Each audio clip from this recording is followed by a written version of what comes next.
Yellow.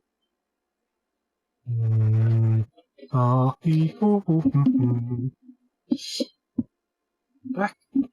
This game. I'm kind of curious if I'm going to kill myself this time. My lovely decisions. We'll have to see.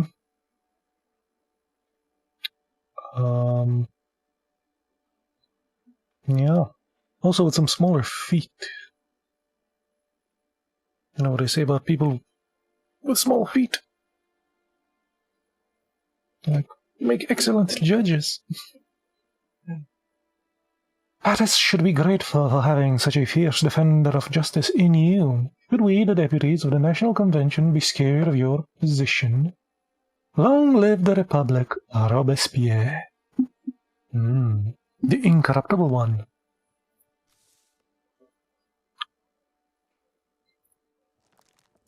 So how are we?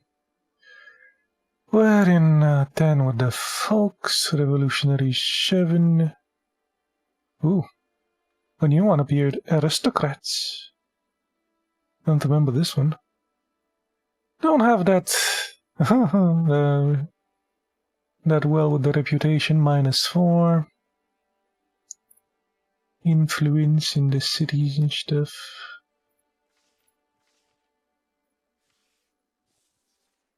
Poor Papa.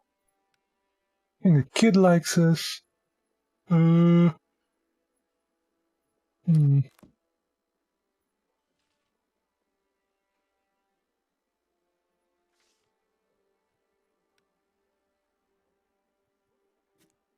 This guy died of the riots.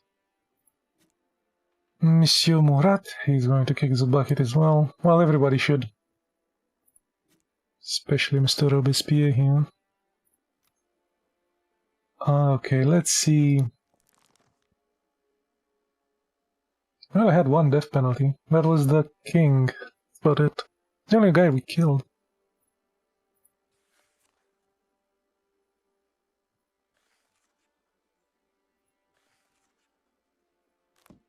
Let's see.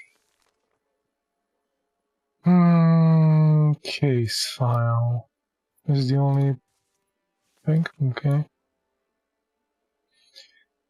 Bruno Hugo, 26. He's a groom working for the wealthy and influential aristocrat Jean-Claude de Jacquemart. Okay. During a quarrel, he was seen to push his employer down the stairs, resulting in the aristocrat's death. It is significant for the case that due to his origin and low intellect, Bruno Hugo is known in the local community as the village idiot.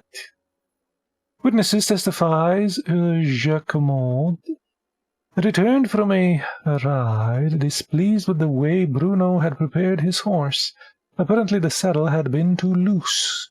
That citizen of the Jacquemart almost fell from his mount. The victim called for Bruno in order to scold him and began insulting and physically abusing the stable boy.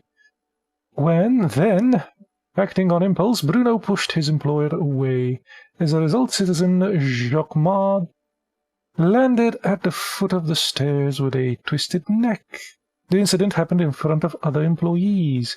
Bruno Hugo escaped the stable, where he was later found pale with fright and whispering something to one of the horses.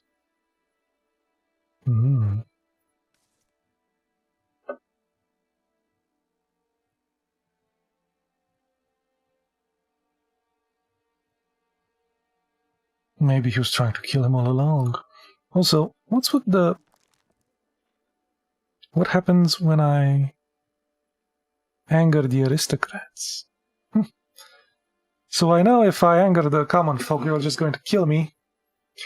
If I anger the revolutionaries, they're just going to fire me. What the hell happens with the aristocrats if they get angry?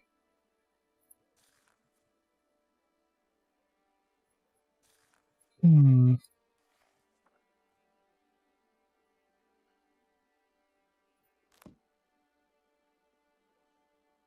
jury hasn't decided.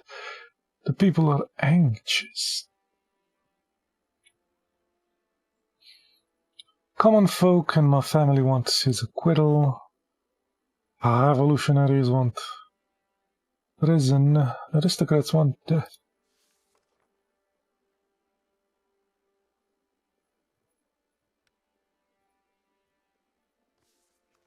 Oh, they're all from here. Did the defendant confess his crime? Did he?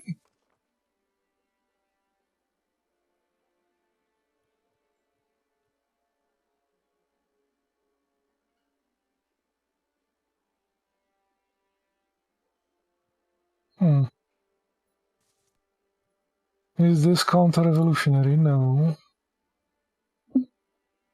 What was the reason behind the argument the defendant had with his victim? Loose saddle. Does the defendant understand, I think? Probably doesn't, but we'll see. The aristocracy has been revealed.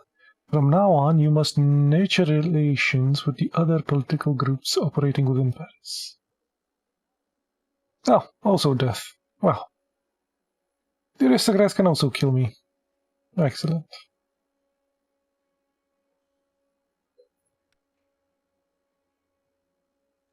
The aristocrats would like that. Prison would be... People wouldn't like that. The people would really like that.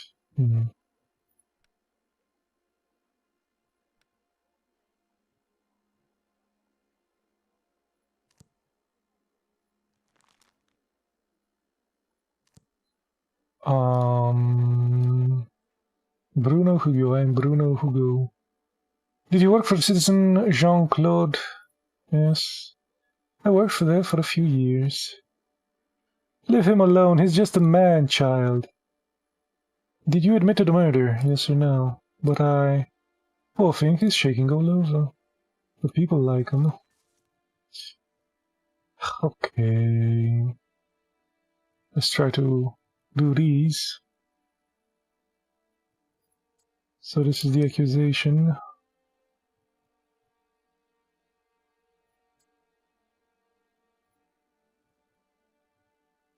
A loose thing.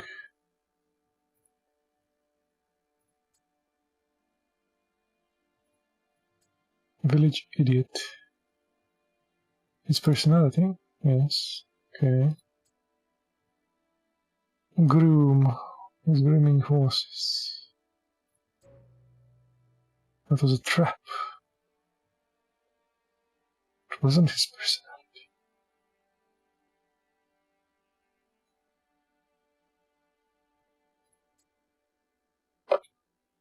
Shouts and struggle motive? Yes.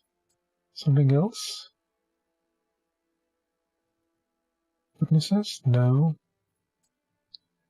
Loose saddle. Method. Yes. I have 2 more questions to defeat.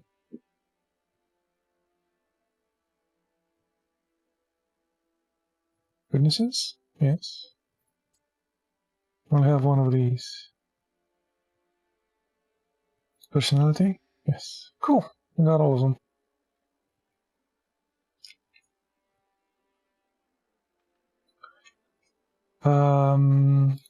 The jury hasn't decided. Should try to make this quick. Let's call in this guy. Colleen. Please introduce yourself and state your duties. My name is Colleen Bouffouet. I am the major domo. Majordome, maybe? Major domo. The majordome of the residence of the Vijac family. I saw exactly what happened. They want to free him.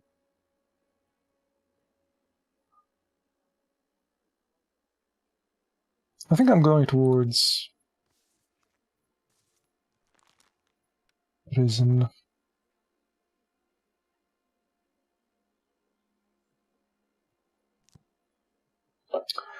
Please tell us what happened between Citizen Hugo and the master of the house on that unfortunate day.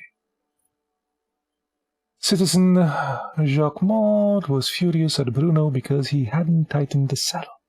It would have caused an accident. How did your employer react to this? He started shouting at Bruno, tugging and pulling. Bruno pushed Citizen de Jacquemart away, causing him to fall down the stairs. Nasty bourgeois. Okay.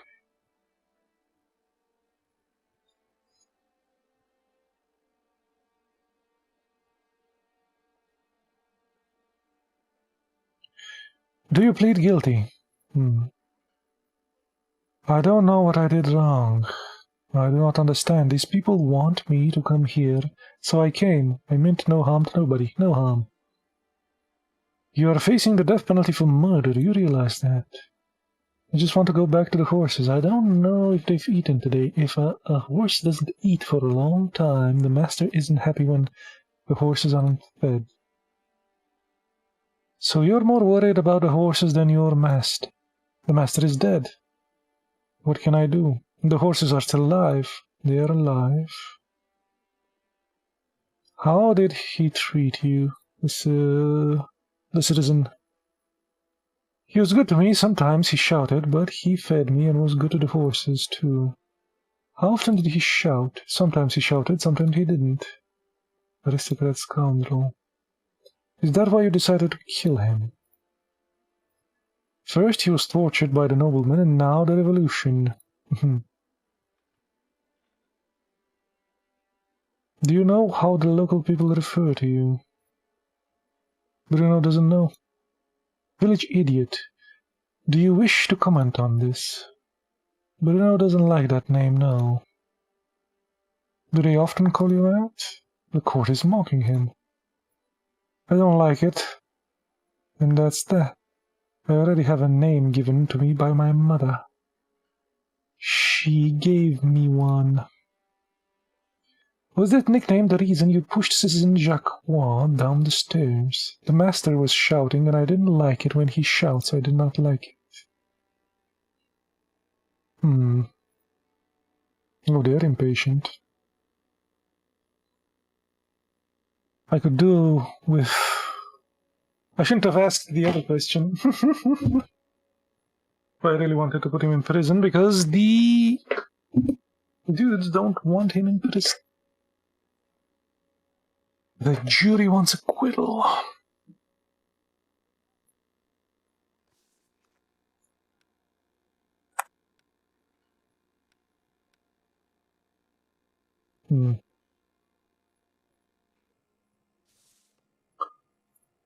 Well,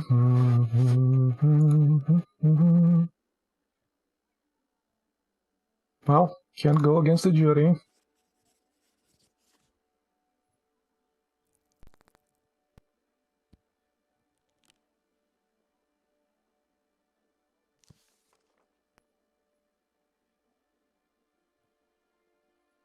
Oh, here, yes.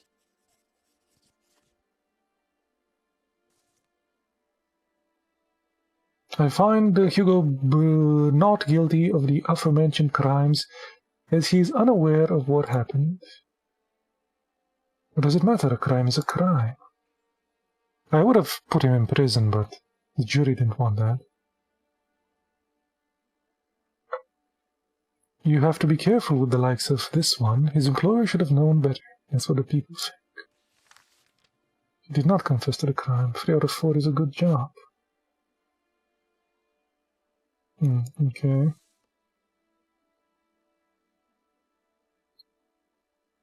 The aristocrats didn't like that. The revolutionaries didn't like that. Common folk like that. My family's going to like that as well. Okay. Let's move on.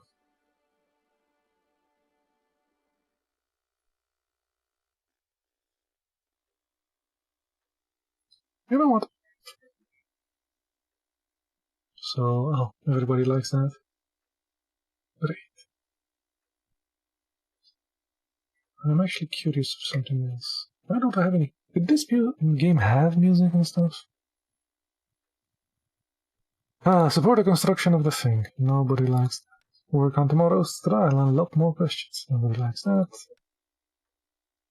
Paragraphs and codes. They're not like that. Viola concerto, he wouldn't like that. He influences the people. Demonstrations. She is in full. So we can afford for these two to go down. But I don't have anything to make these to go up.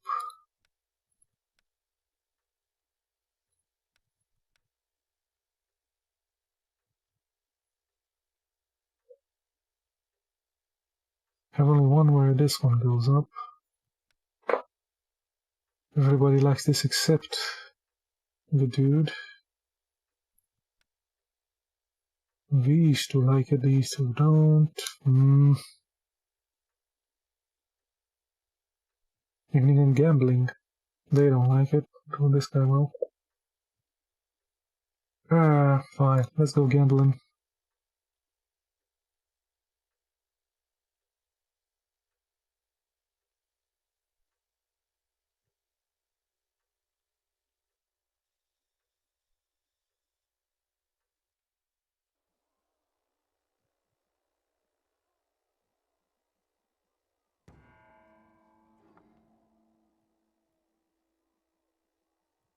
Alright, we have these things as well. Inactive. That's ours. Controlled by me.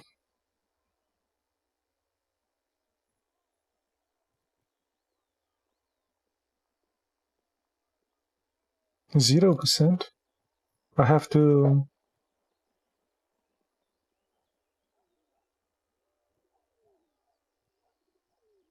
facilitate the persuasions.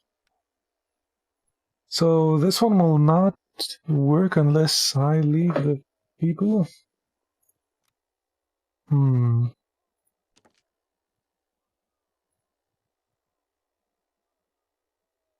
Attitude is friendly. Are they? Enemy diplomat.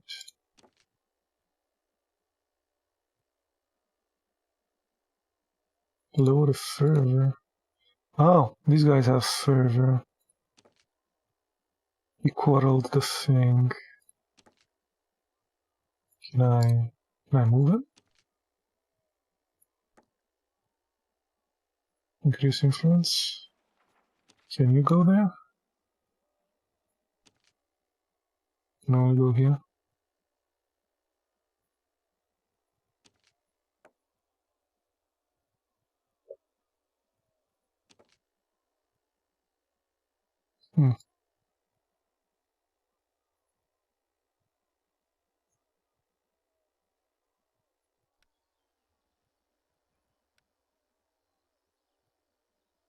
How much influence do I have?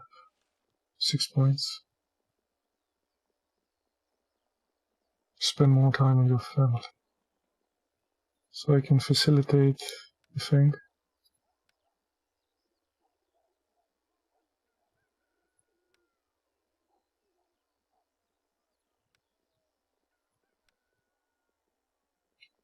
Influence -2.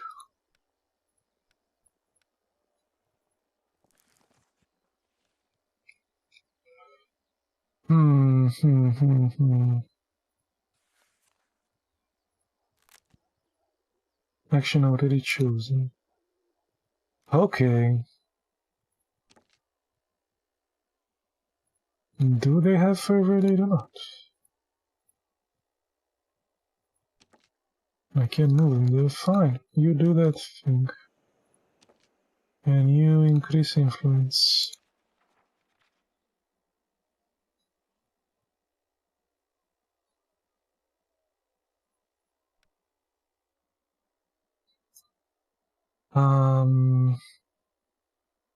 Henriot is abusing his family. Success.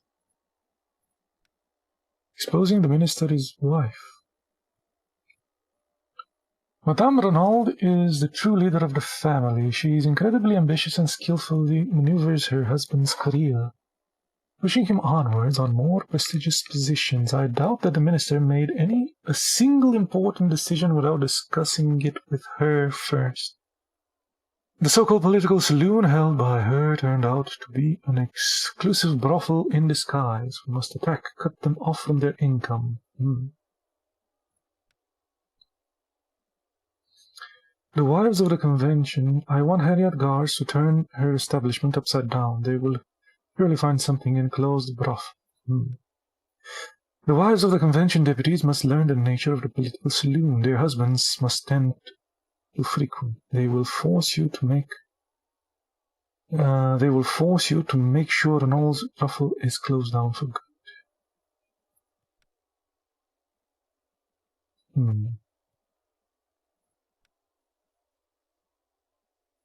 Let's go with diplomacy. About a 50% chance. We'll see.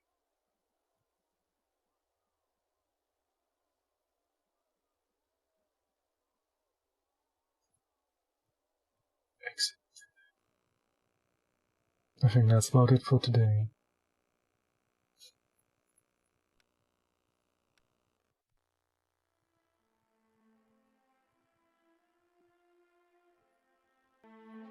Oh, you can hear some music now.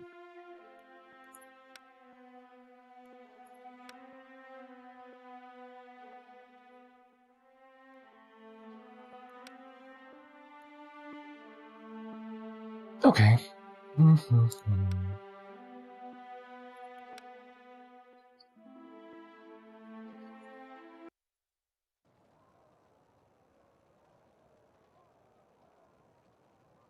cool.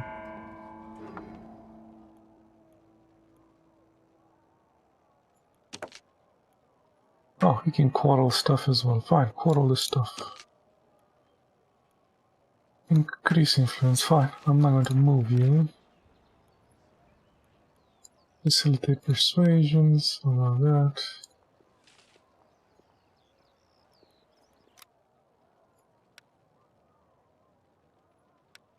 About this one. How about force this time? 70% chance with force. Okay. Okay.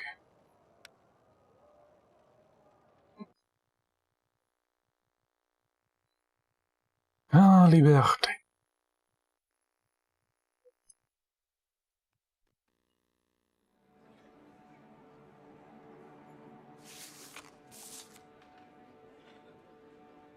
Revolutionaries want his head. Common folk want acquittal, also the aristocrats. Nobody wants president. Who is this guy? Monsieur Anton Baravne. I am. Did your mistress, Marie Antoinette, plot against France? Ooh. There are so many lies in your questions that I cannot decide which one to deny first. He tries to defend himself with pretty words. So you're not pleading guilty? Of course not. We are highly regarded with the people.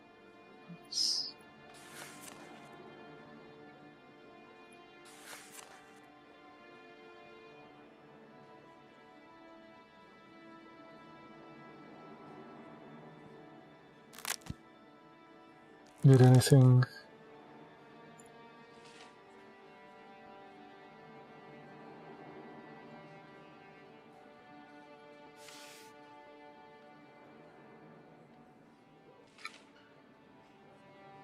Mm-hmm.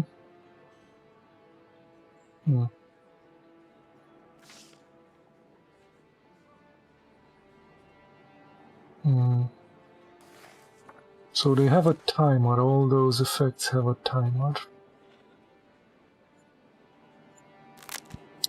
Fine, let's see what this is all about.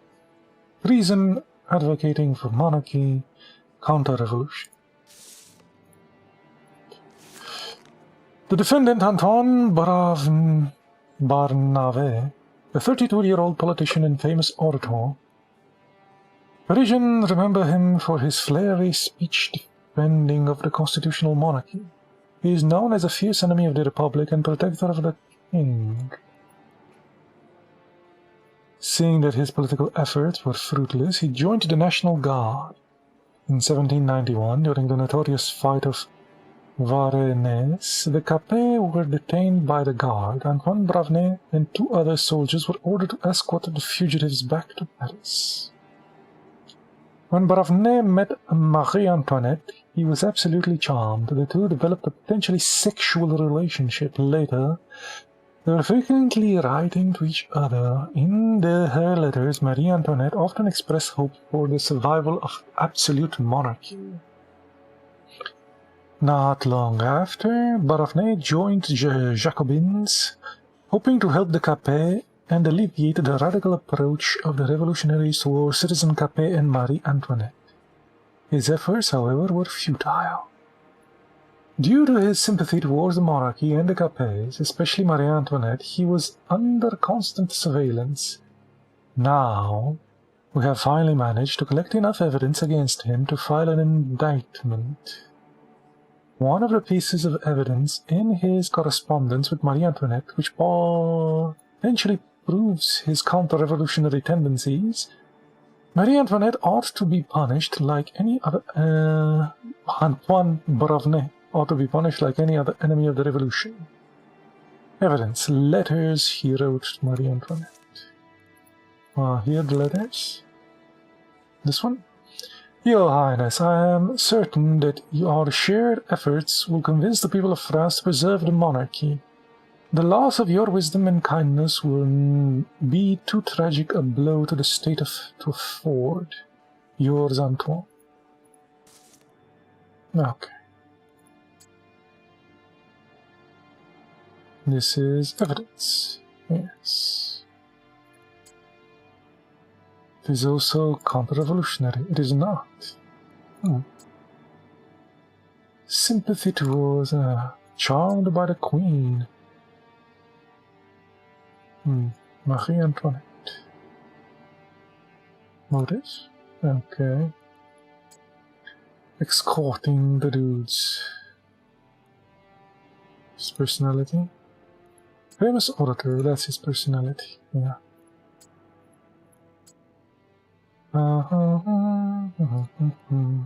Is this extenuating circumstances? Okay. Sympathy towards the monarchy, that's counter-revolutionary, yes.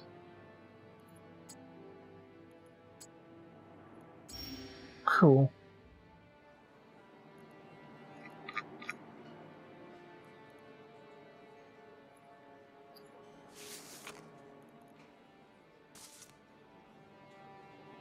People are anxious. We have to find out what virtues did the Queen charm the defendant. With what virtues did the Queen charm the defendant? And how did the defendant learn about the escape of Citizen Capet?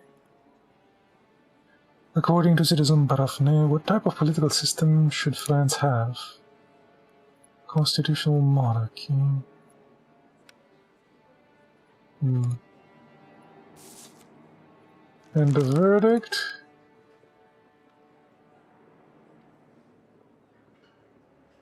Common folk don't like the death penalty for this guy.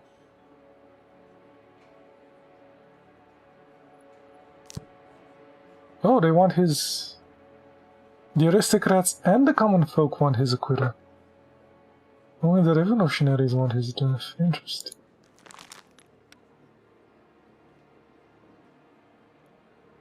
These guys would like it. These guys would like it as well. Prison. Acquittal would be even better for them. Jesus, these guys are assholes.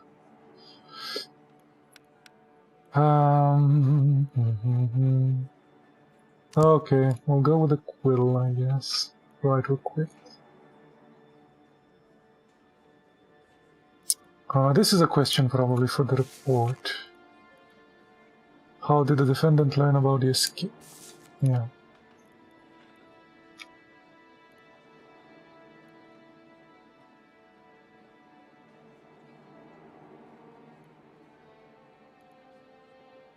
You escorted the royals back to Paris. Did you see an opportunity to use your new friends for your personal gain? Absolutely not. I was hounded.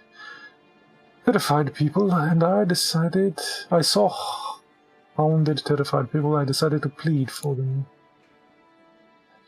Where were you when we hunted them, hounded them, yeah? Maybe you were driven by your desire for Marie Antoinette. The circumstances were not very romantic, but who knows? That is unnecessary and false insinuation that has nothing to do with the case. I wonder if Capet liked to watch them. Ooh, kinky.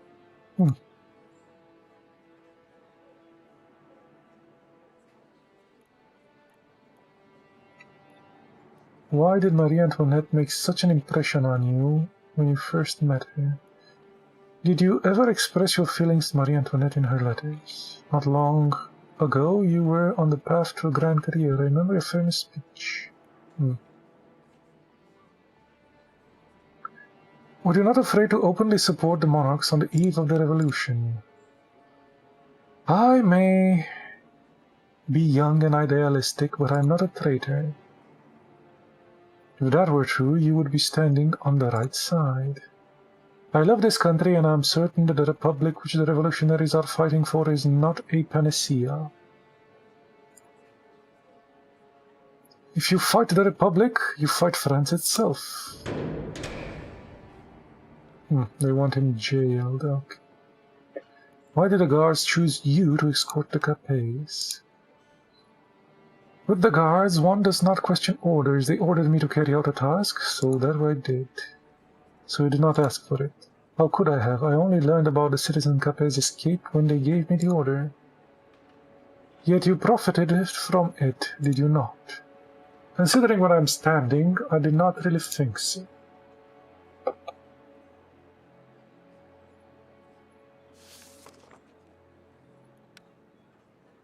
He learned from the order.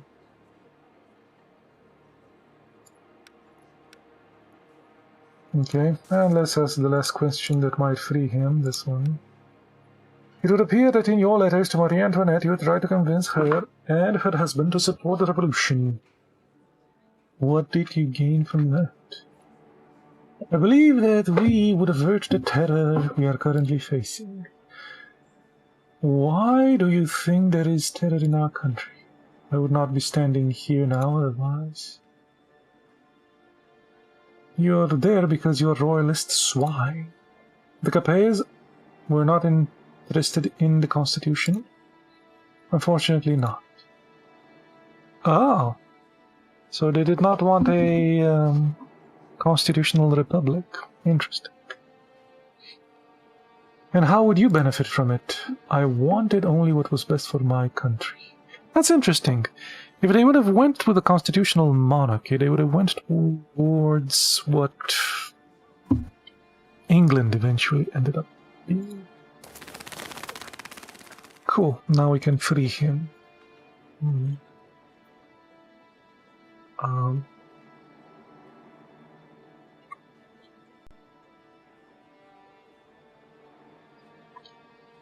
Hold on.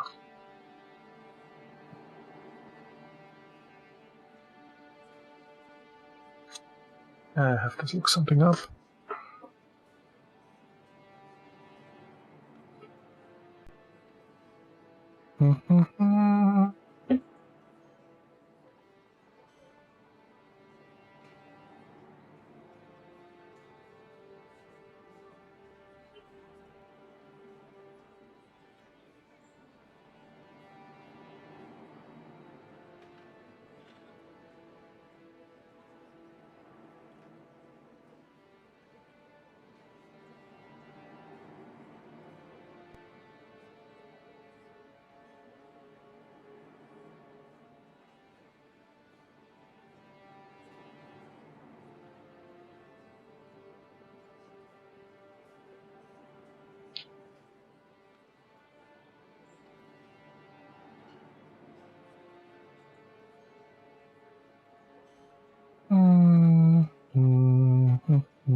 So apparently the maximum length of a YouTube video is 12 hours.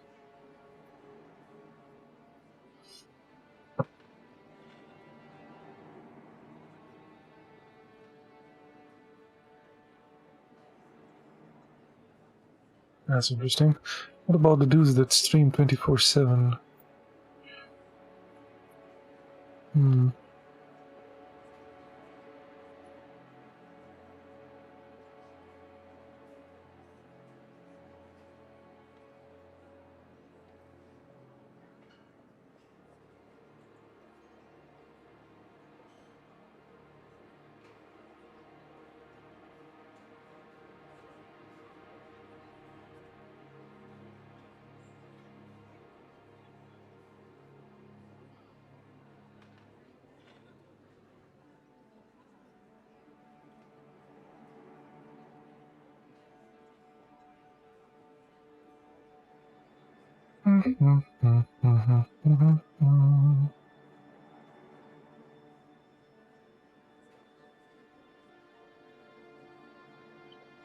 Yeah, apparently 128 gigs or 12 hours if you upload it. Kinda interested to see what happens when you just stream for that long. Not that I will, I'm just like, you know. I think I had some 6-hour streams.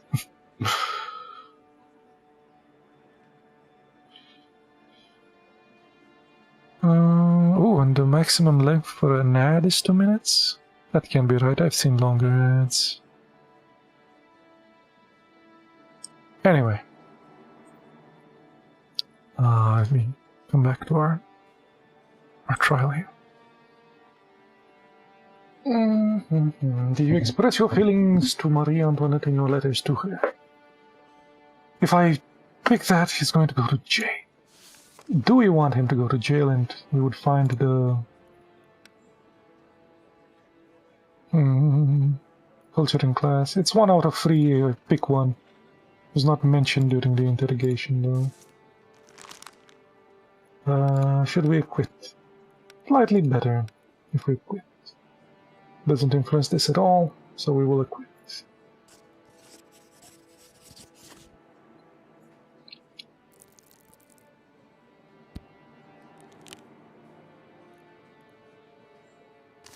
And we'll pick middle.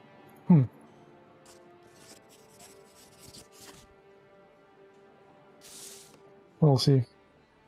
No further questions, thank you. I find no guilt in Antoine Baronet's behavior. Everyone has the right to their own political views in the Republic. Do you serve the revolution or not? This judge will soon lose his seat. Absurd. What's he even doing here? Well, that was all correct. I was lucky with this one. Excellent! The common folk really like me. Revolutionaries, however, will probably remove me from office.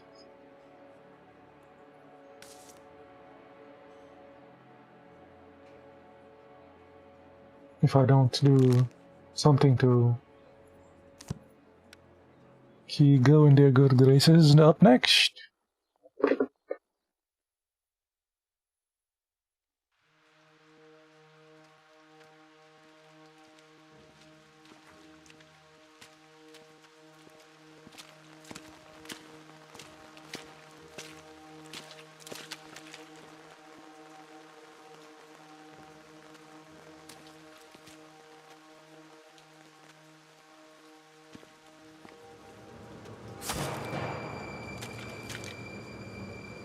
Someone stabbed me?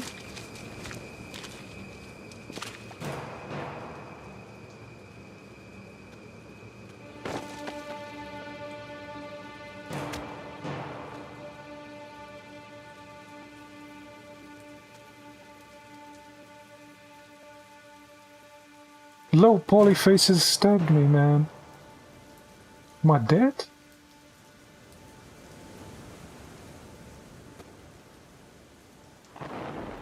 Oh, someone's dragging me. Why? Tell me. What have you done? You. Why are you making me suffer?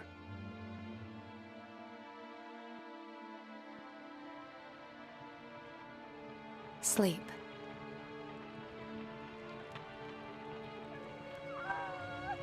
I'm by your side. Who are you?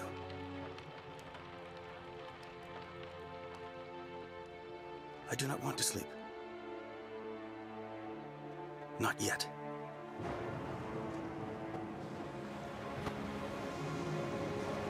I remember now.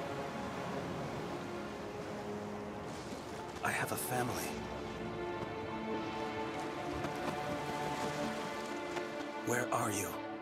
The one who makes me suffer.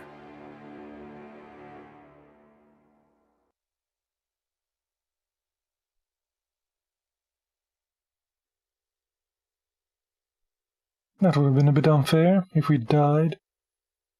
For juggling so much crap. You were unconscious for a long time. Who is the man who apparently saved my life? Gregory Ramel. You don't know me, although I know quite a lot about you.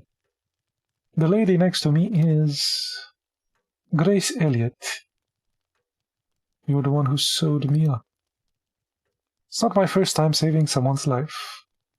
There are more victims of the revolution than you think.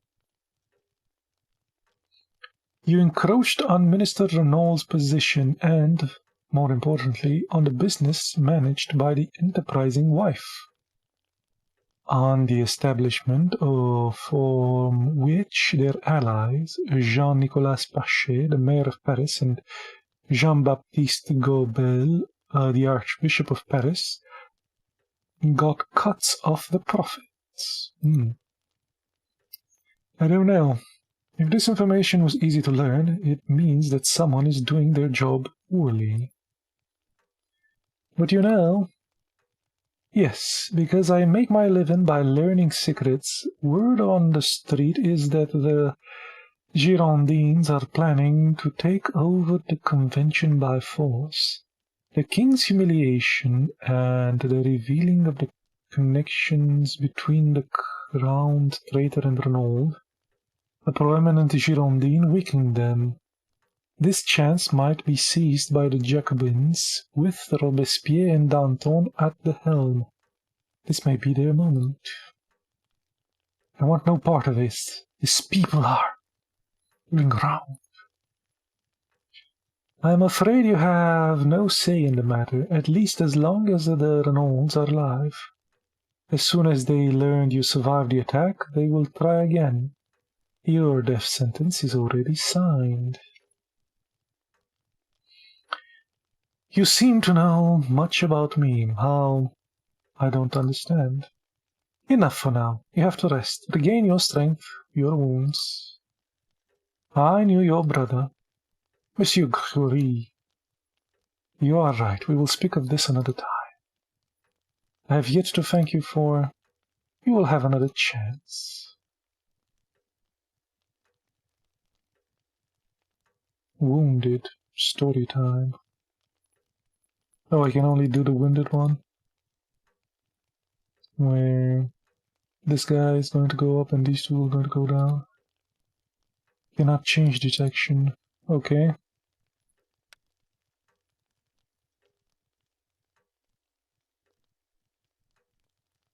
Ooh, that went down a lot.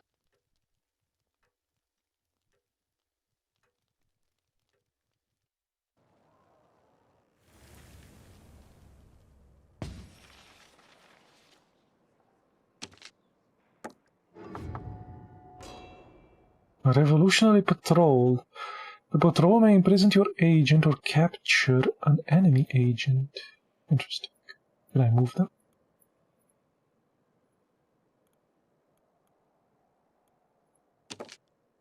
He's inactive. Can I come here?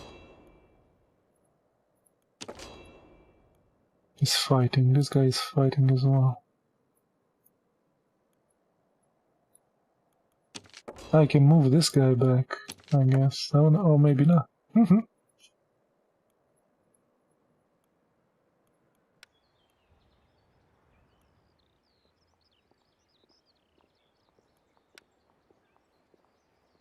The daily rate at which the statue is constructed is 2%. Action already chosen. I can't do much. Can only move this guy. Can't move this guy. Fine, we'll go there. Next.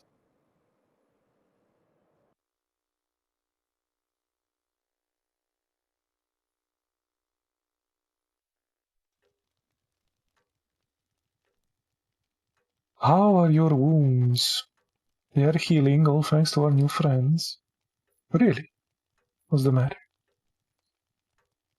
Let me remind you that you have been resting here in this house. This is where they carried you. And it is your family that has been waiting on you hand and foot. Us, your family, whom you are putting in danger. You think I wanted to be stabbed in the alleyway?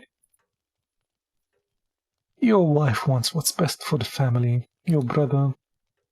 My brother wanted to protect our family by fighting back against those who threatened us. While you just wanted to wait. But I have seen the head of the king grow as easily as a tradesman. Only power. You are the judge of the tribunal. You have the power. It is the people who paid for these assassins, the Renaults, or whomever they answer to, who have the power. They are the ones who wield life and death in the city. Let us hope they do not kill us all before you grab your precious power.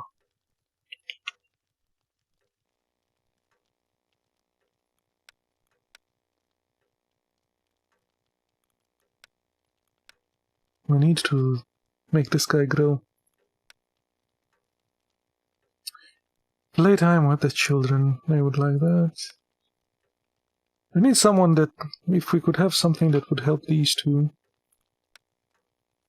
that would be great.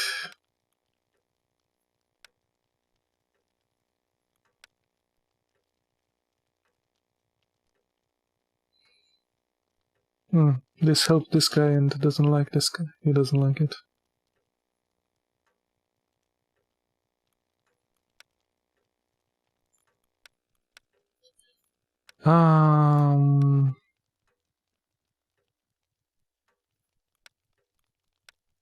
Fine, we'll do a political debate.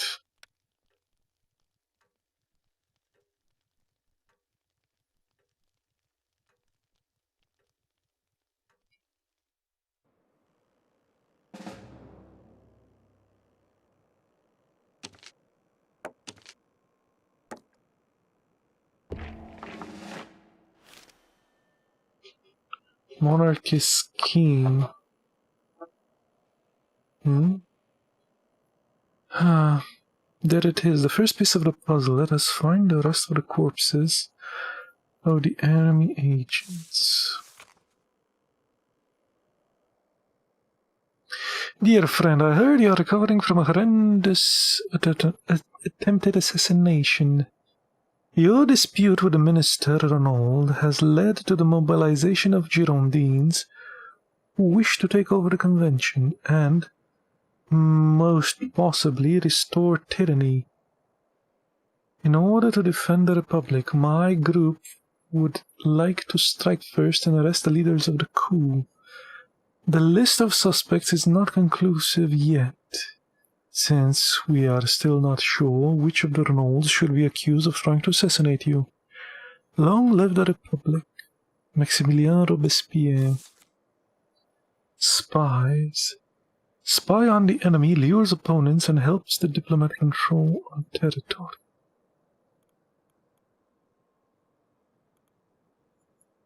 This guy's blocked.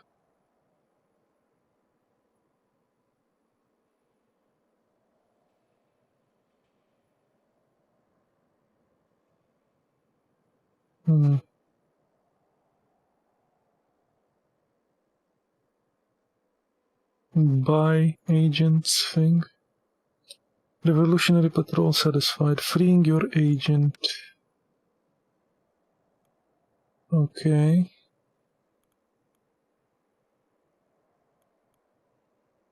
This guy's wounded. Can I move him?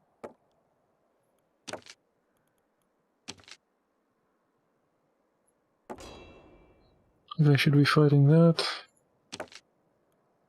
Lure enemy agents, ooh.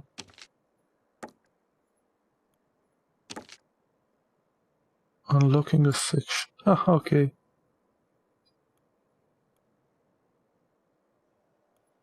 Anything else I can do? Action already choose. Okay.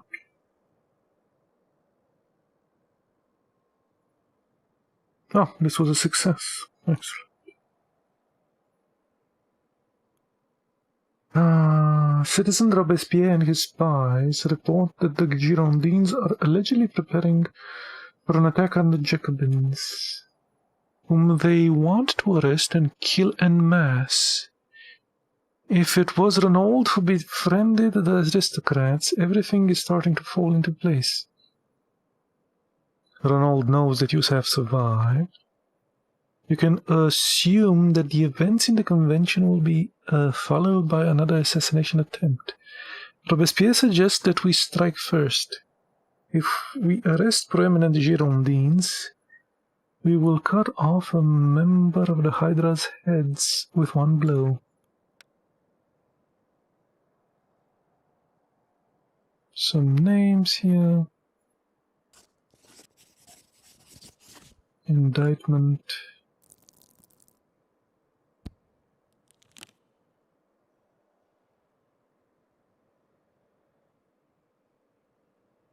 Sometimes you have to make a decision that will affect an entire intrigue. Think carefully. Decide who will be brought to justice.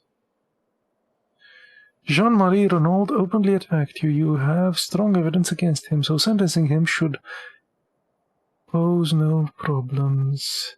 His wife, on the other hand, may have enough time to escape, which could have unwelcome consequences. The assassination attempt was performed by people hired by Marie Renaud. It was her from the very beginning. By arresting her, you will get rid of the source of the problems. Her husband, however, the person granted power by the convention, will slip out of your hands. Interesting.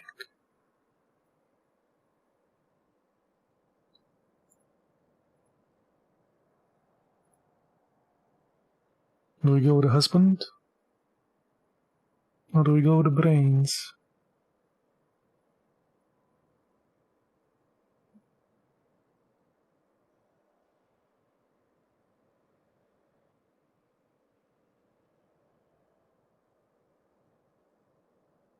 Will she have power after her husband is gone? Hmm.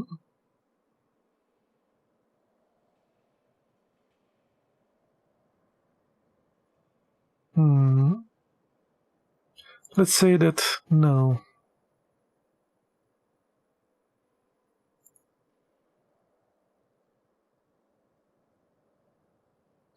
A perfect intrigue. Oh, cool.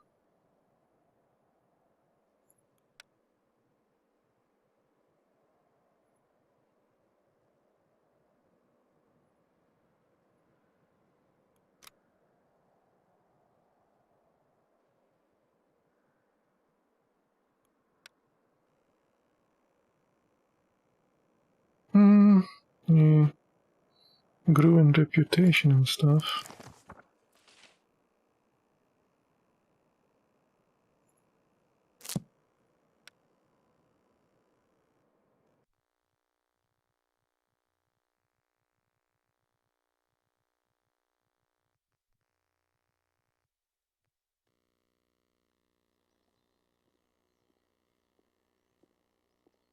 How are you feeling? You're still out of it. When I visited you, you were still out of it. The wounds are not fully healed, but I thought it would be good to show up for work anyway. Yes, look, I need to talk to you. I think I must. Has your father ever told you how exactly your brother evaded the gallows and ended up in the front lines? I asked, but I never got. All I got was silence. I was the one appointed his case. The verdict was just a formality. For such mutilation of another person, I could have only sentenced the accused to death. Your father came to me and begged for his firstborn's life. I did not know what to do.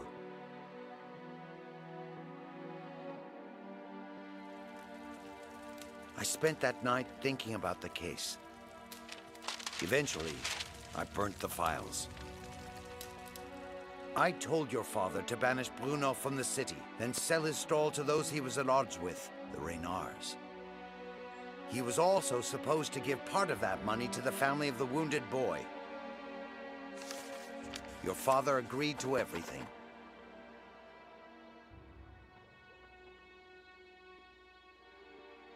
I remember the eyes of your brother when he was banished from his home. But his father did not have a choice. It was the only way to save his son.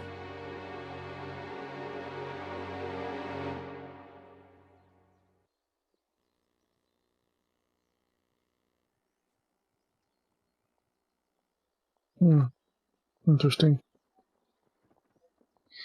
Later we learned Bruno enlisted and died at the front lines. What I'm trying to say is, what? Your brother died anyway, despite me showing him mercy. But that does not mean showing it was worthless. Remember this while you are hunting down your enemies.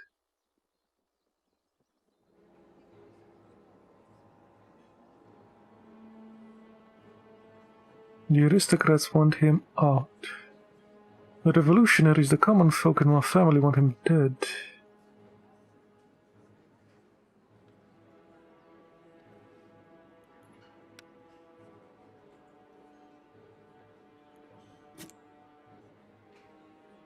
This is me. This is where this guy ended up.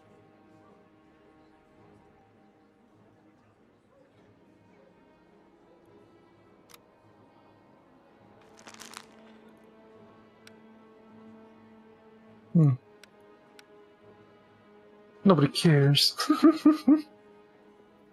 The people like me anyway, way too much. Oh, they really don't like that. Quitting this dude.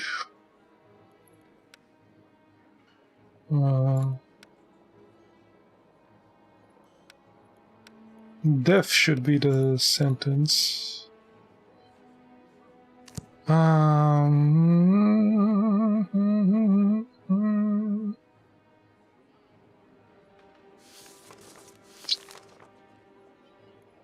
moly, three of them. Jacques-Laurent Marie Renaud, until recently a Minister of the Interior, has been accused of corruption and treason. For a charge of corruption, we begin the investigation by questioning prominent members of the Convention. Citizens Hebert and Robespierre were particularly helpful. They testified that Minister Renaud had several times discreetly offered them benefits for softening their stance with regards of the continuation of war against the monarchies that pose a threat to us, chiefly Britain and Spain. The citizens mentioned had no hard evidence that would allow them to accuse Renaud. Furthermore, they suspected the offer did not come directly from the minister. They speculated that the originator could have been Citizen Capet himself, who maintained strong relations with Renaud. Not wanting to make a false accusation, the people involved were waiting for the indisputable evidence to emerge. Huh.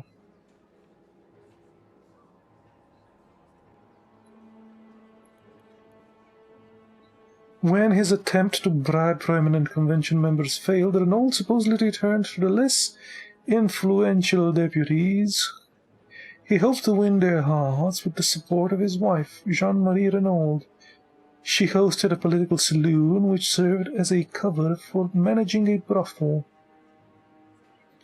Unfortunately, we were not able to identify any deputies who could have taken advantage of the hospitality offered by Madame Renaud and her charges. Nevertheless, the local residents confirmed that coaches full of men used to arrive at night to the given address. We do not know whether they really were there to discuss politics, but it does not seem probable. The charge for treason is based on the matter disclosed during the trial of Citizen Capet, i.e. the Iron Cabinet. Renaud supposedly hurried to take some of the documents from the cabinet that would have given him away. One of the participants of these events and the minister's subordinate, Philippe Cotte, has expressed his readiness to testify. Thanks to his ready wits, the destruction of the documents concerning Louis himself was prevented.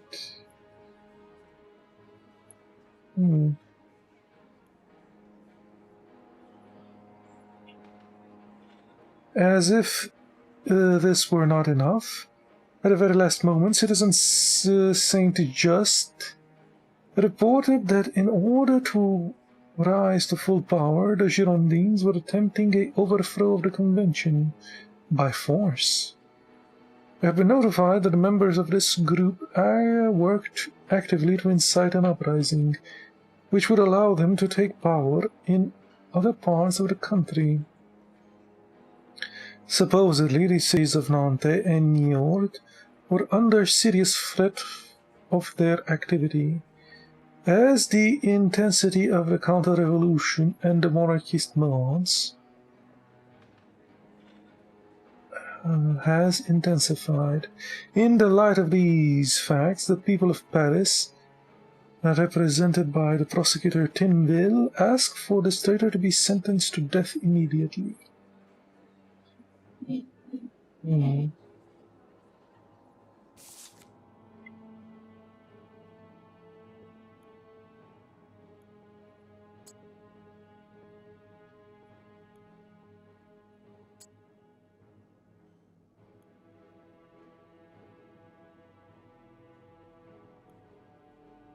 Hiding documents.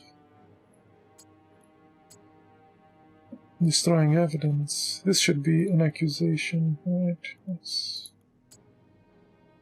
Overthrowing the thing. This should be accusation, no? Counter-revolution, yes. Inciting an uprising.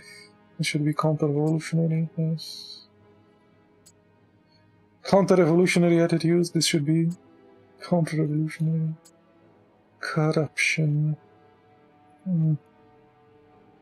There is also a trap here. Contact with Citizen Capet. This is an accusation. Yes.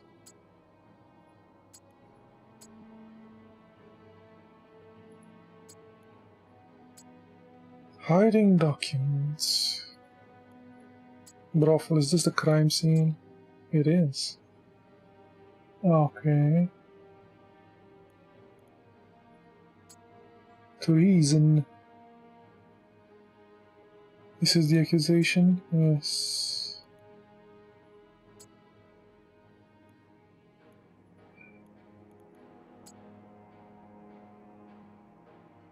Motive?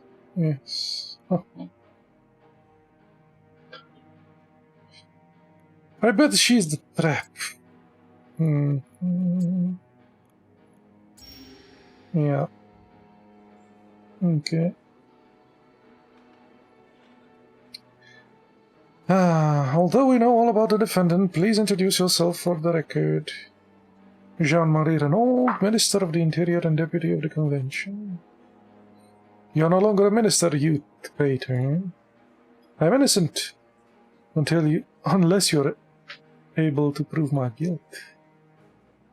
Cut the serpent's head off as fast as you can.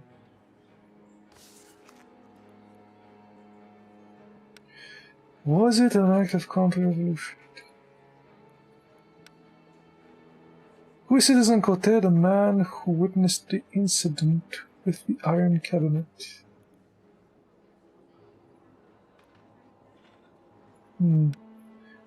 What was the cover of Renaud's warehouse? Whorehouse. Political saloon. Who was that Cotet fellow? It's around here.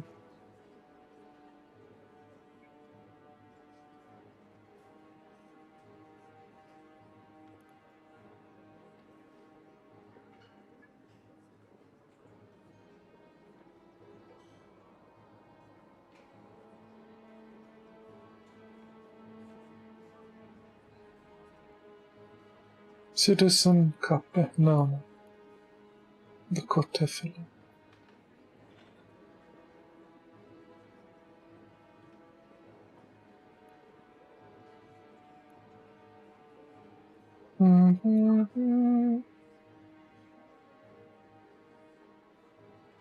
Oh, his subordinate. Oh.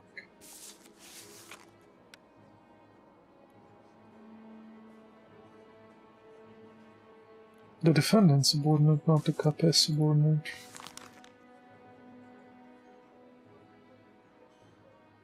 Yeah, the minister's subordinate. And what's the last one? Was his act counter-revolutionary?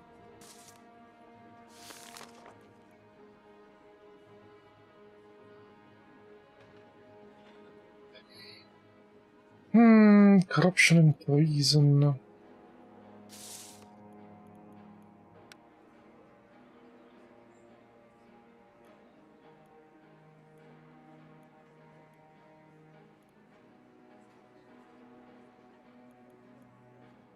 Did your wife also remain in contact with Citizen Capet?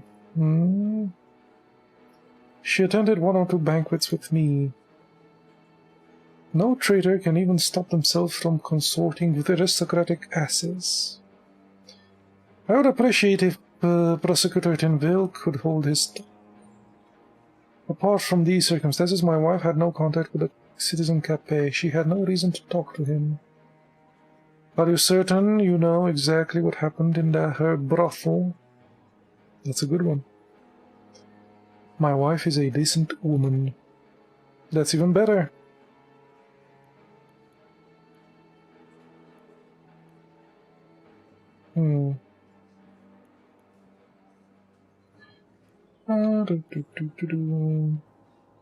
The people are calm.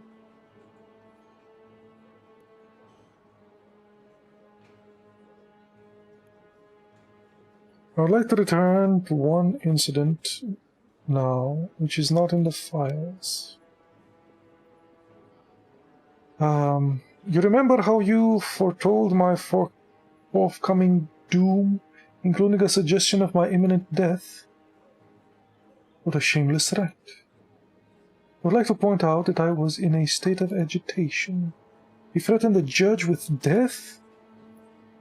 And strangely enough, it was not even a few days later that I was attacked in the street by strangers who stabbed me in the stomach. I knew you were a despicable wretch, but I never suspected you were a murderer as well. I refused to answer. And this also a part of the plan to overthrow the convention, to kill the judge who could send you to the guillotine? I refuse to answer. I'm innocent.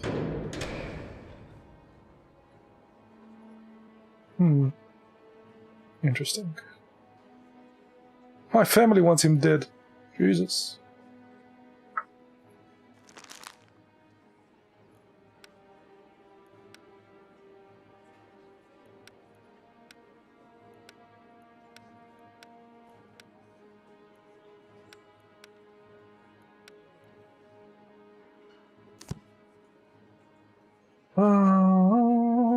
They're so calm.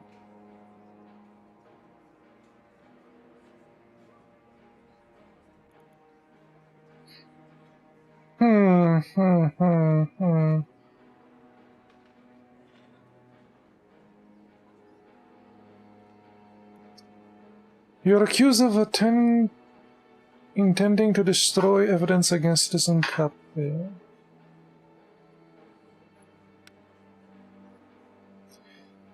That is foolishness and a matter of fiction. Do not believe that thing that Rotten Cote has said. He was not inside my head to read my thoughts or intentions. But he knew you rather well. He was weak and too easily influenced, and now he seeks to avenge himself like a stray cat who dreams of being a lion. After all, the documents were submitted to the court, were they not? They were, but only because you had no luck and Citizen Cote returned too quickly. You did not expect it, and you became clumsy. And he's lying to us so boldly. How do you know I did not intend to hand them over? That did not influence the thing at all.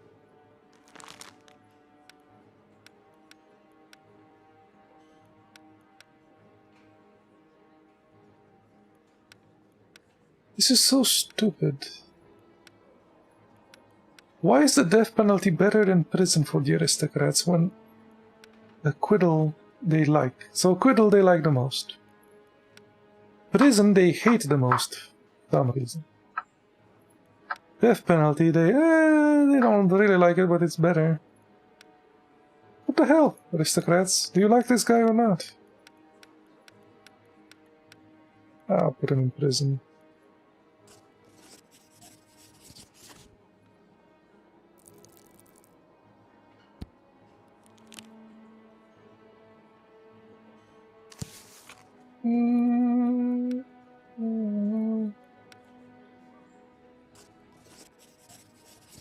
I'll say it's not counter-revolutionary. Sentenced to prison. Taking this case too lightly. Bullshit, you expect us to accept this? Yes, you cannot like it. It was counter-revolutionary. Toward a free, good job.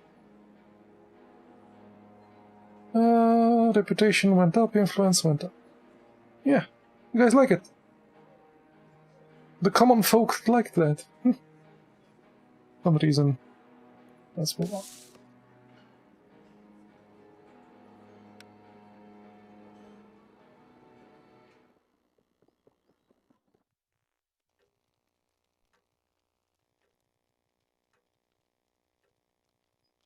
Your influence at the course. Oh, they did not like that.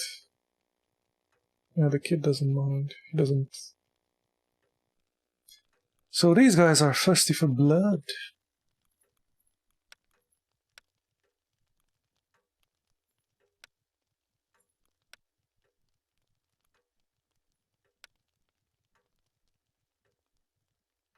Evening with grandfather, he would like that.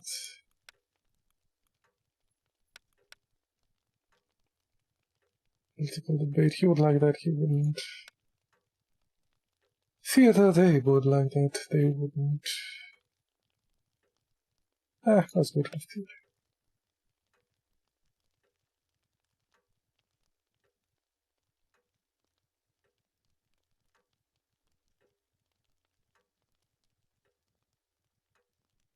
We'll have to make it up for Grandpa at some point.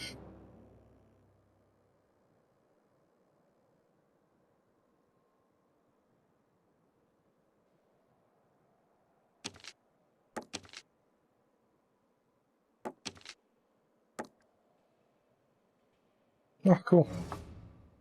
We got rid of that guy. Muscadins. They interfere with your business and that of your enemies by stirring up crowds and insections.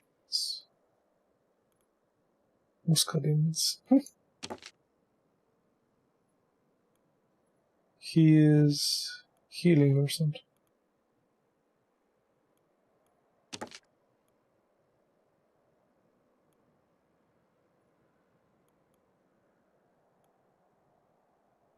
This guy is taking... He's a diplomat. Like me.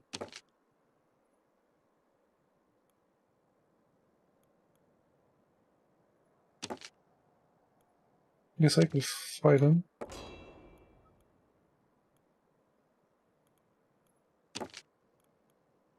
Increase influence here, I guess.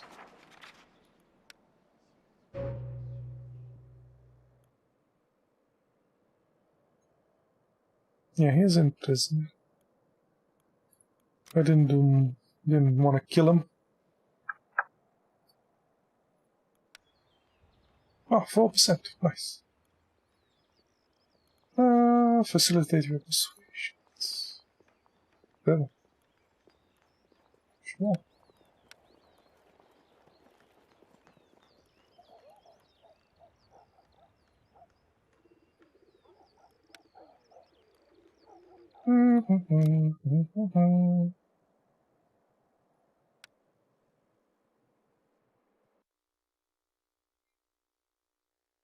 Dooby-dooby-doo.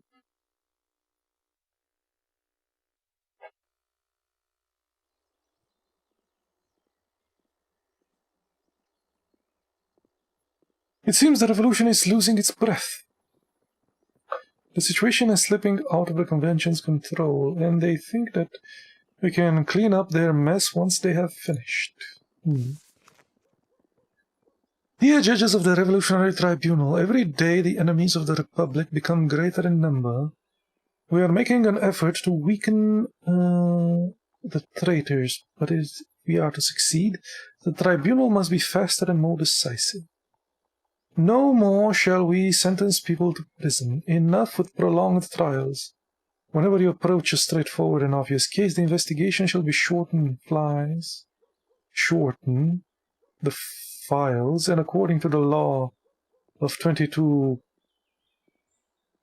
Prairial, you judges will be able to sentence the accused immediately after identifying them.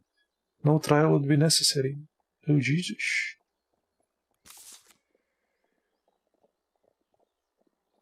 Are we going to decapitate people in droves now? Traitors, enemies of the Republic. But of course. What? Today we only have several minor cases to deal with.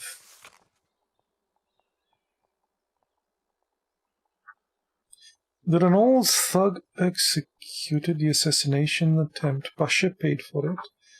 I still don't know who planned it, though. Okay.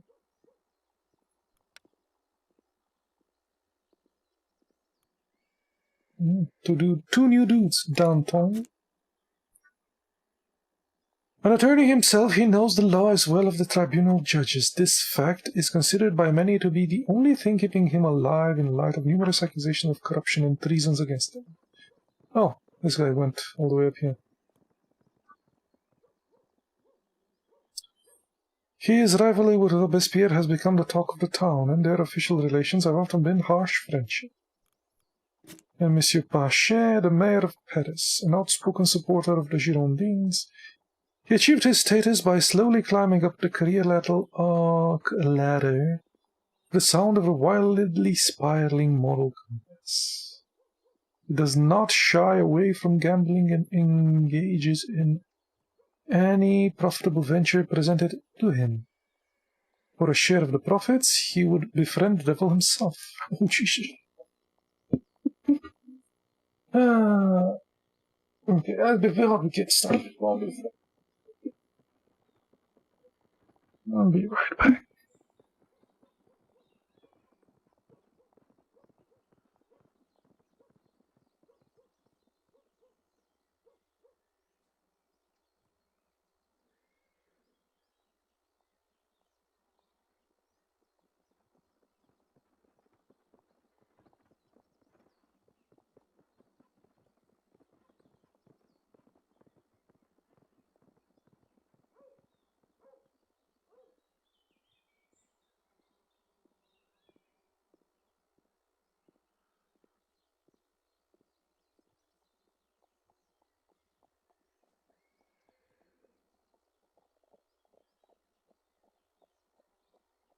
Okay. Let's see.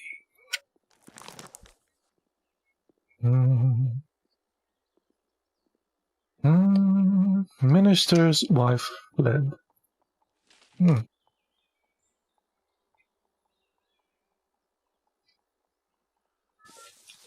Tigre. Ah, nice. Good one, kid. I'm gonna kill the king so far.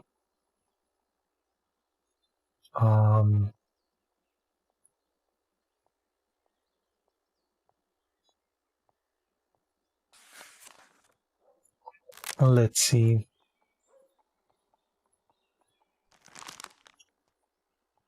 Quick cases. Decide the fate of each defendant with care. You'll not be able to take any actions back. Pay attention to who supports the defendant. Oh. Oh, that's not good. We had a freedom of... Jeez.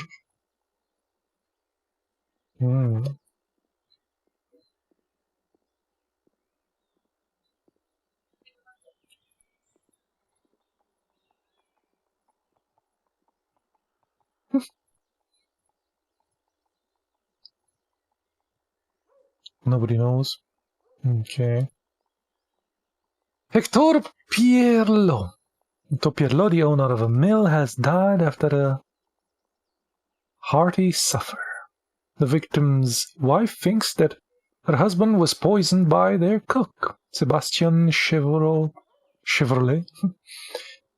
A few days prior to his death, Pierlot had prohibited a rendezvous between Chevrolet and his fiancée.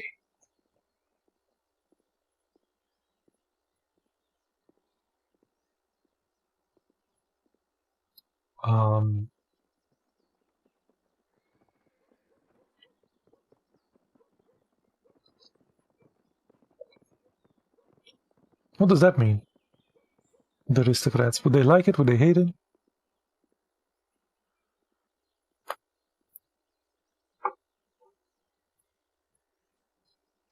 Oh, they would like it? Okay. I mean, they liked it.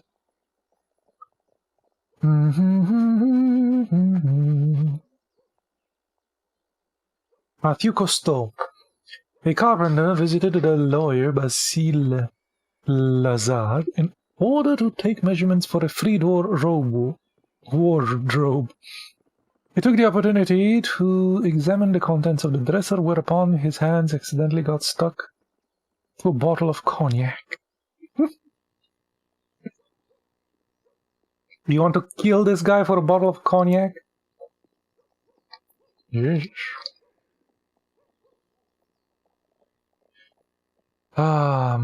Emilien Bazaget, a war veteran and beggar, was caught trying to persuade a little girl to go to the cellar with him. He tried to escape the guard and accidentally scared a horse yanked to a cart. The beast ran down the street, heavily damaging the vehicle. Should die for that?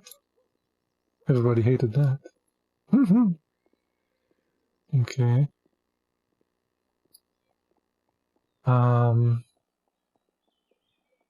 A young wealthy merchant drove his cabriolet into a storefront. Several customers inside the shop were injured by slivers of glass. The culprit did not try to run away. He was so drunk that he lost consciousness right after the incident.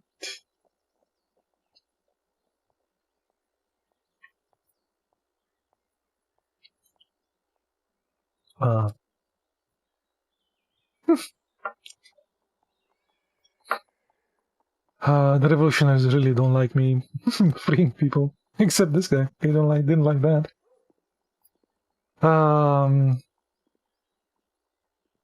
None of these are death-worthy. I mean, I don't know whatever this guy does, if he...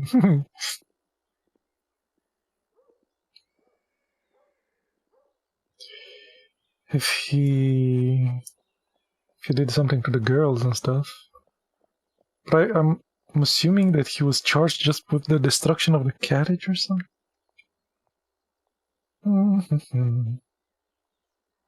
70-year-old Gerald Lucy cheated on his wife with a prostitute.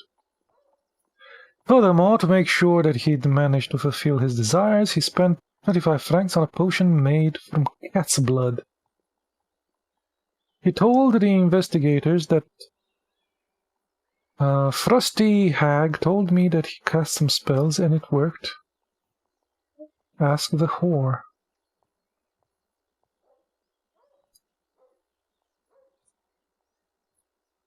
What?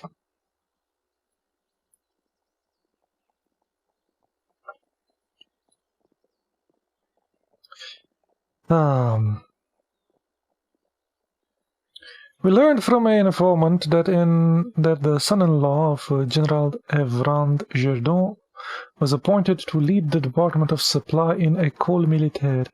Before he met the general's daughter, Boudet used to help his parents at the tavern in the city center.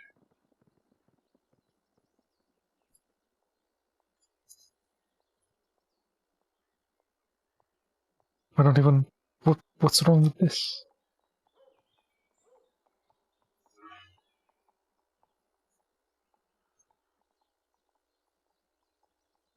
Who cares?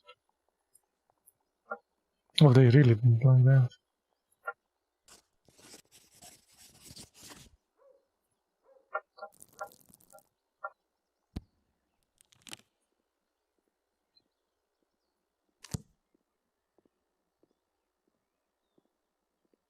Thank you.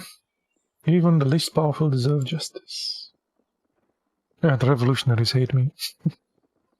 Should have sentenced more people to death. What's next?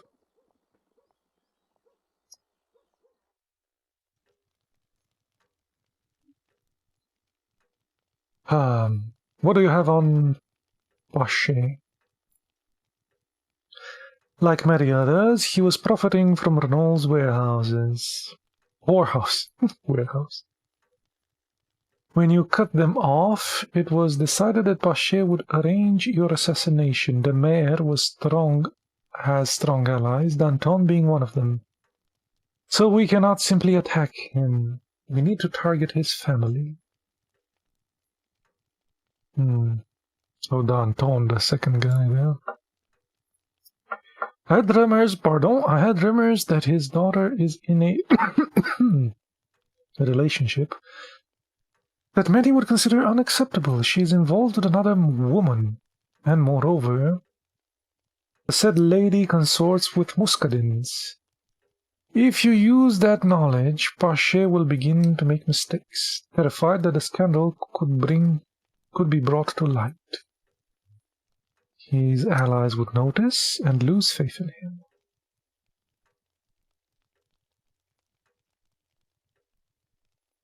him. So his daughter might be a lesbian? Okay. Will that be enough? Only if you gain his trust first. He must be convinced that you know nothing about his involvement in the attempted assassination. I have a plan, but first we need to do something about the whorehouse taken over by the Renaults. Why is that? Pache loves gambling. Mm.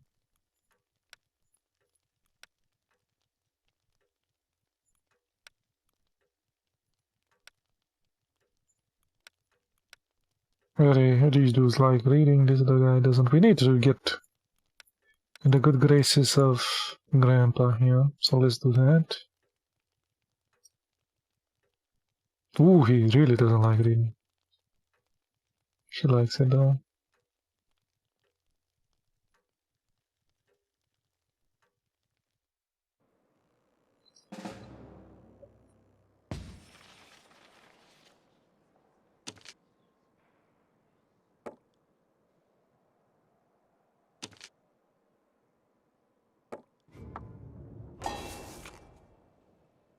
Inspection coming. In 3 days, official will come to accept the progress made on the monument.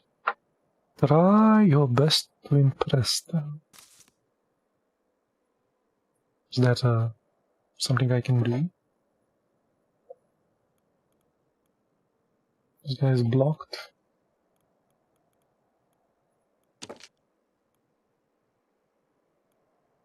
My agent is injured.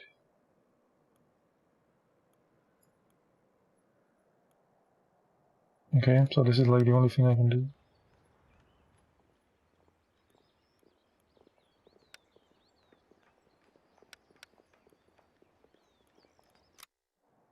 I don't know. What was there for me to do here? Stuff.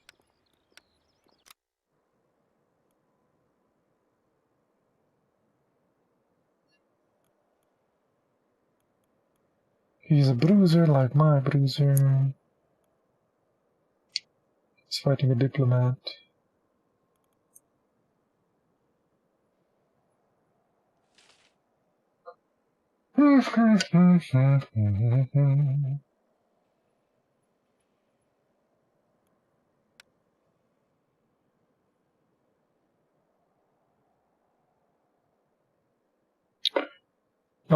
The assassins who tried to take your life must be paid by someone, and everything points to the mayor of Paris. He's too cautious to let you attack him. You must catch him off guard. Number of successes required for a win. Number of successes required for a bonus. Choose action.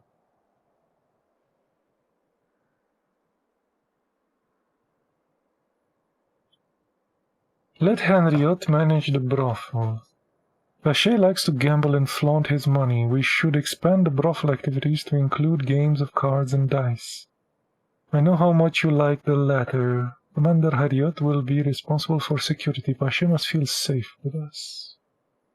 Interesting. If you want to lure Pache, you must go with class. The brothel taken from Ronald will be the perfect trap. But we still have to make it even more luxurious by adding gambling to the range of attractions it offers. Dice, for example.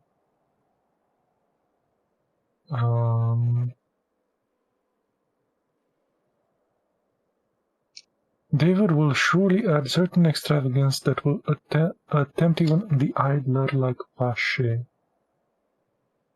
And he will not expect it.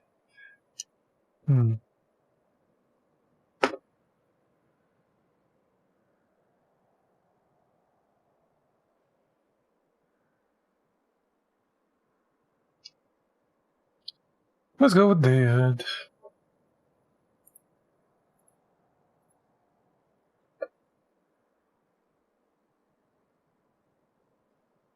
The extravagance and stuff.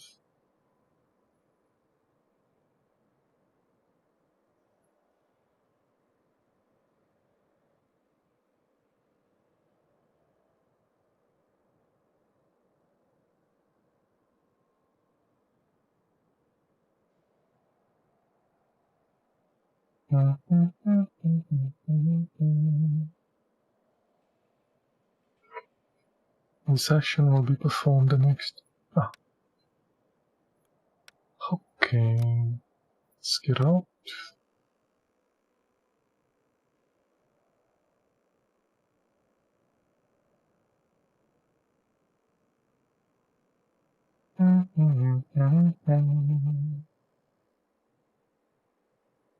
Is there anything I can do? Nay, still.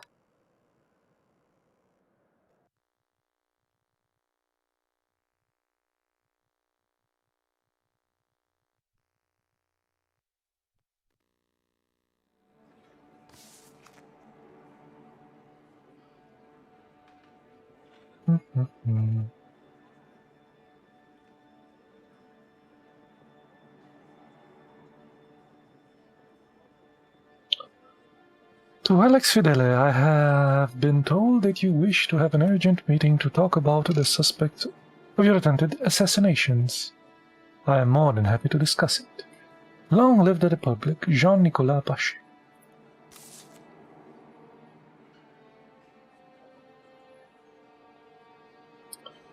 Cool. Who is this guy? What's the news?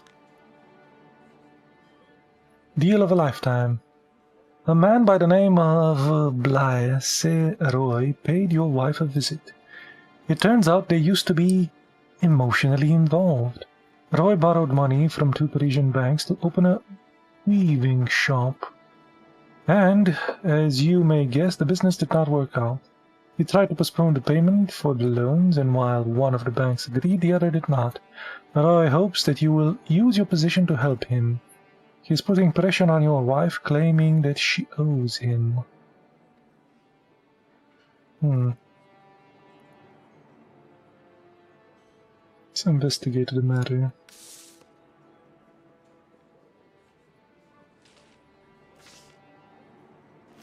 No. Oh, I can change it? I cannot.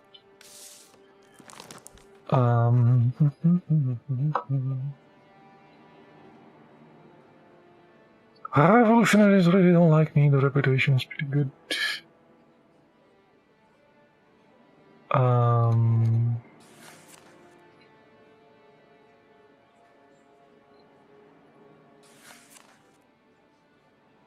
Right.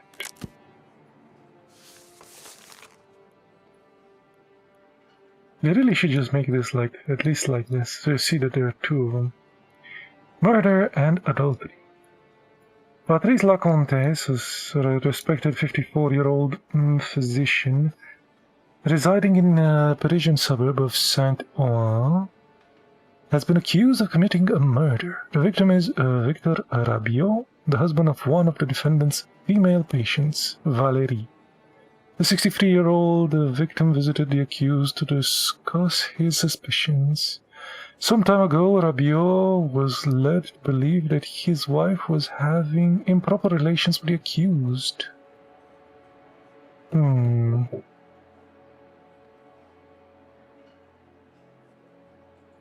The witnesses testified to seeing Victor Rabiot stumble from the doctor's office, white and trembling. He managed to take only a few steps into the street before collapsing with horrified, gulling sounds.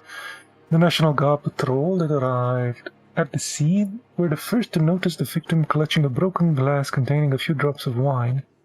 The investigation revealed that it was probably the same wine that Rabiot drank while talking to the physician. The suspicion of murder obviously fell on the physician, who, by virtue of his profession, has access to substances that can be used to poison wine. Provided that the physician affair with his patient turns out to be true, we also have a motive. As we learned unofficially, the woman did in fact pay the doctor suspiciously regular visits. However, we do not have any evidence yet. Both Citizen Rabiot and Citizen Lacomte are wealthy and well known among the Parisian aristocracy, which now demand a quick and fair judgment. Evidence: a broken glass containing wine. Valérie Rabiot's letter to her lover, which reads, "I will wait for you tonight in the usual place. Yours, V."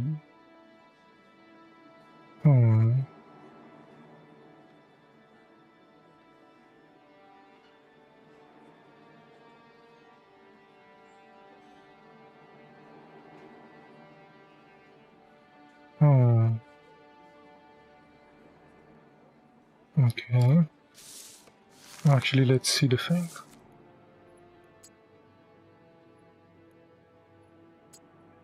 X.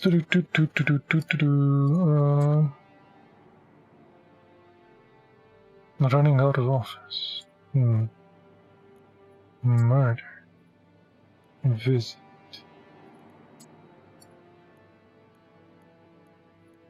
This should be course of events, right? Yes. Good.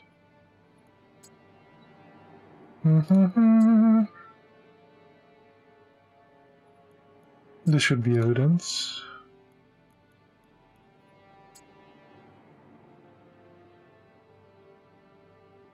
Respected physician.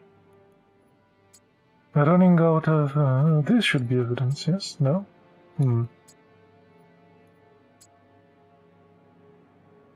Course of events?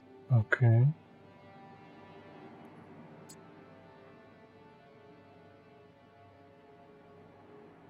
Method, perhaps? Yes. Bond with the accused? Motive?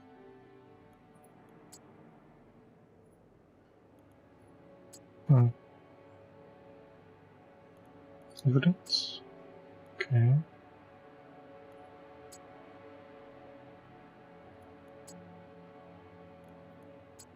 That means that is just witnesses.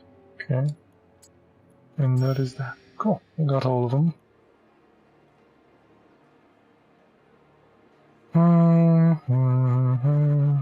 They both want the death penalty. Common folk want his acquittal, though. For some reason.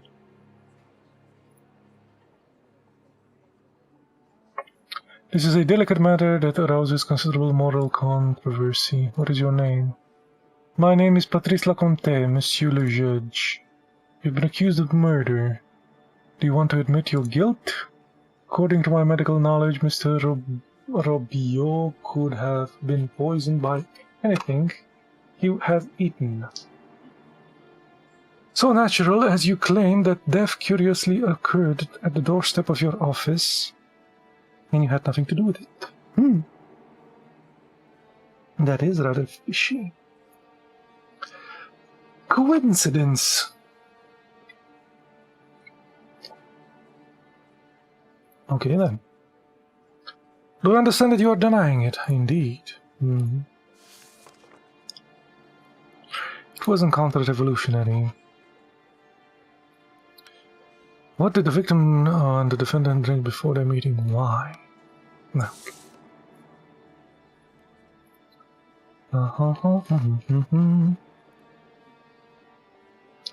Let's call in the witnesses. Valérie Rabiot.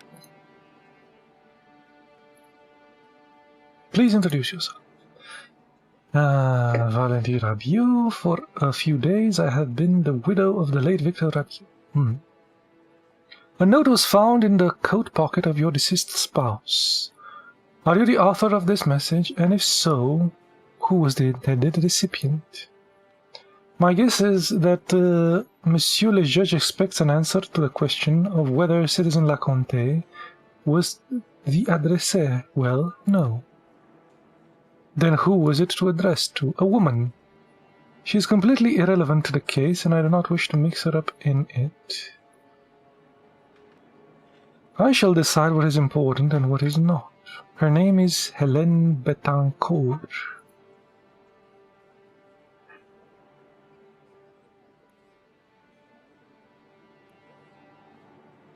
How often did you see the physician, Citizen Laconte? Your late husband left you quite a fortune. How often did you see the physician? Of late, quite often, as I have been in failing health. Citizen Laconte is a great physician. Do you think that Citizen Laconte could have poisoned your husband? What the hell was the lady, the Betancourt lady?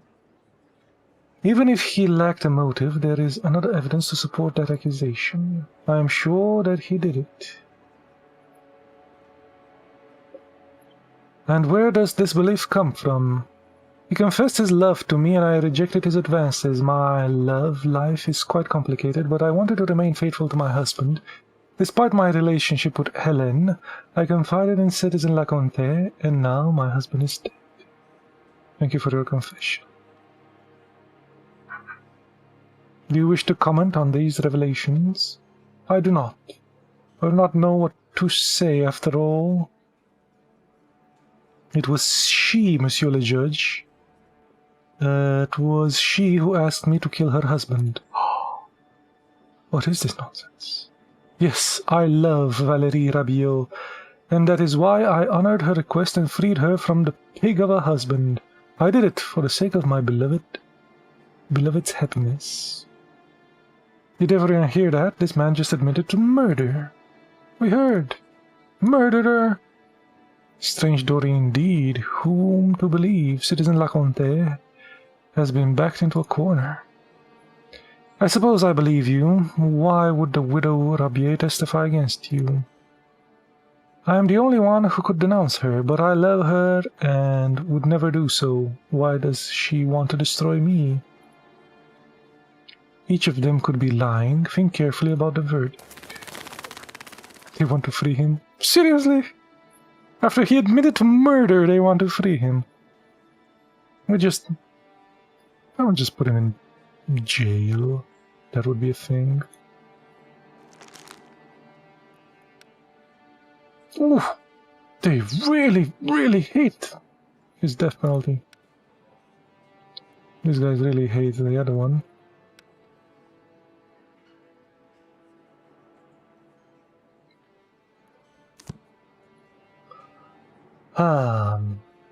What do you think caused Mr. Rabiot's, Citizen's Rabiot's death?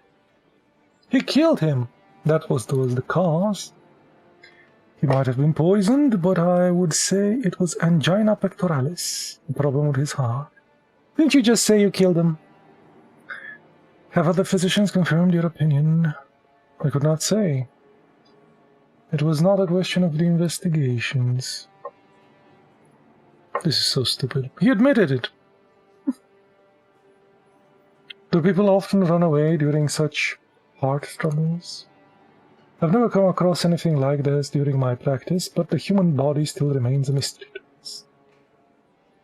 Well, first class sweet talker. Did you have an affair with... We already know this. Insults me as a professional. Mrs. Rabiot is my patient, and the nature of our relation is purely medical. The game doesn't expect me to ask these questions. Okay. Physician can fall in love. He did say that he loved her. This is so silly.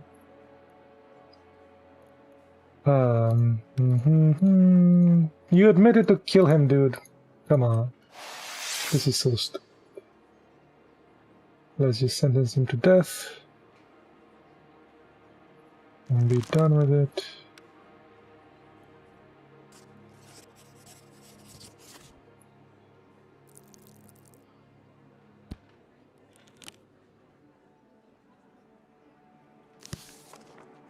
This is fine.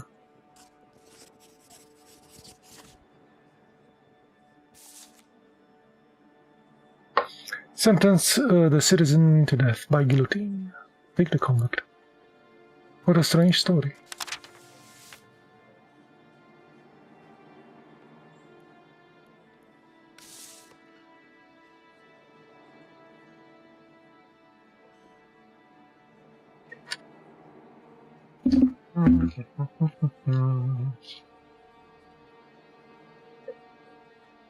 Let's move on.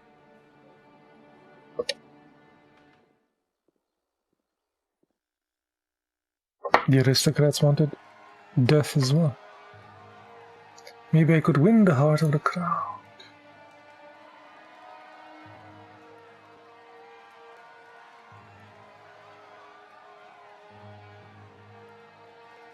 Speak to the common folk, okay. No opinion on the revolution. Yeah, sure, reveal. Attached.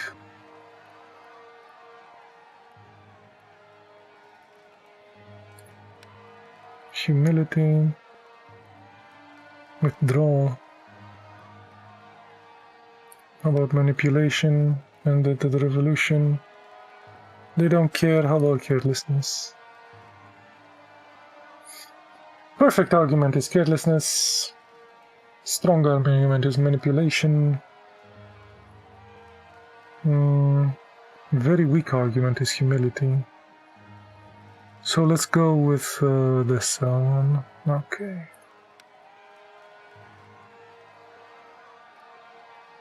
Shall go with aggression. The guillotine would almost be a pardon for such a hideous deed demanding torture. Should we torture him? Oh, manipulation after that. Will you just stand here and allow these criminals to tell you what to do? And the last one is carelessness. Has anyone seen the executioner? Find me that drunkard, or I shall have to hire someone else.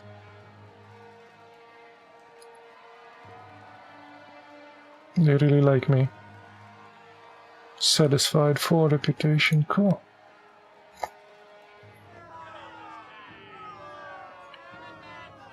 I have saved more people than you have killed with the guillotine. I hope you're eaten away by the guilt consciousness for the rest of your life. You've admitted to kill that guy.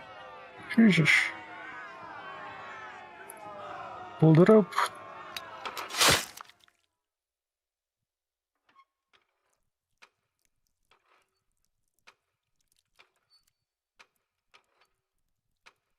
Look at this guy.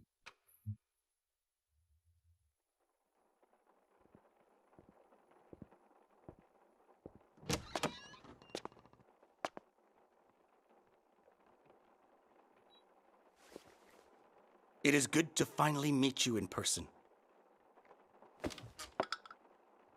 I am truly sorry that you had to face such terror. If I only knew the bastard behind that despicable crime.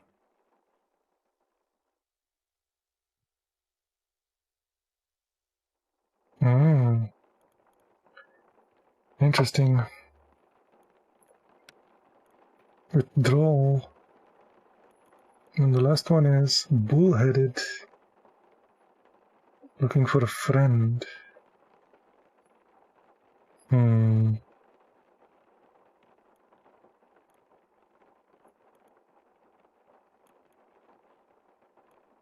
Oversensitive.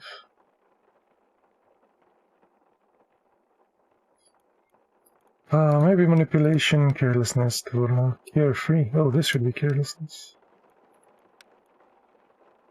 Maybe humility.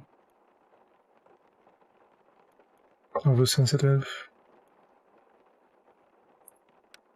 Humility. Looking for a friend. Bullheaded.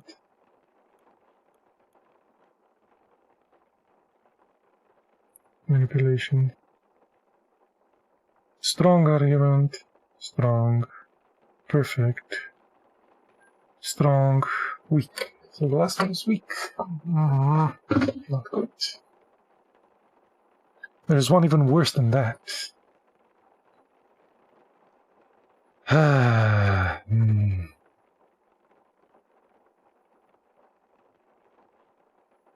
don't know.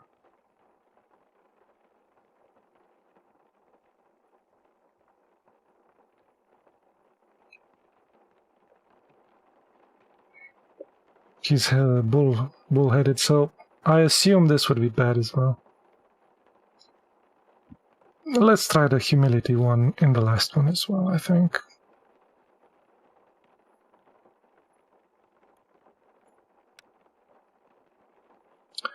So what did I say first? Yes, manipulation. These people prefer to act under the cover of darkness, which you and I also use often to satisfy our mundane needs. The night should remain in the possession of the right people. I doubt the people you are looking for are here in Paris. They have either escaped or been killed by those who sent them. You'll be chasing ghosts.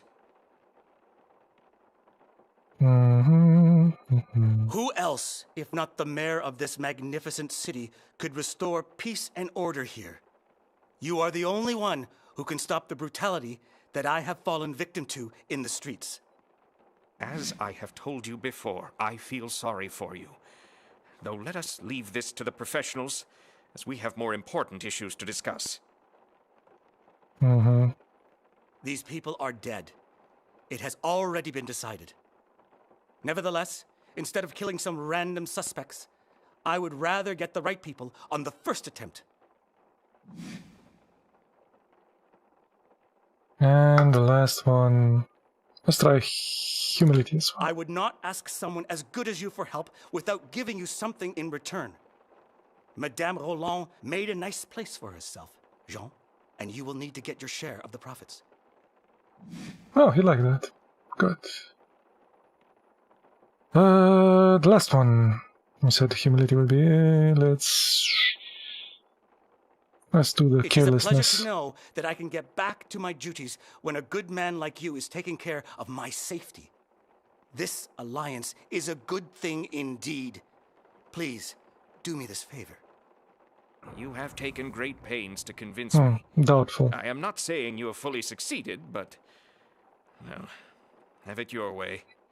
I will take the risk.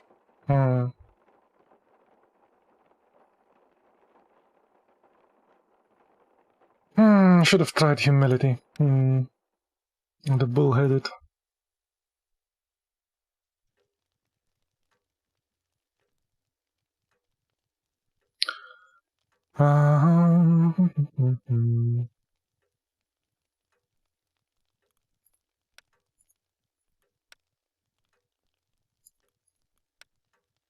Everybody hates that.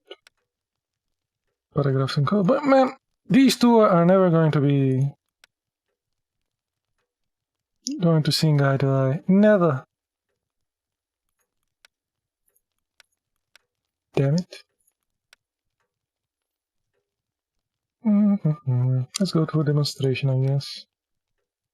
Sure, he hates that. He likes that. The kid likes it as well.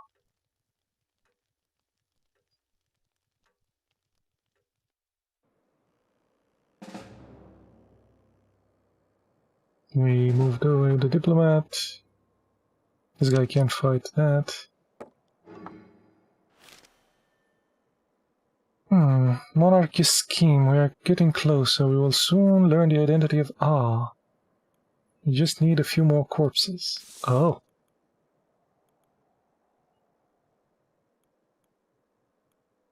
Taking over this section.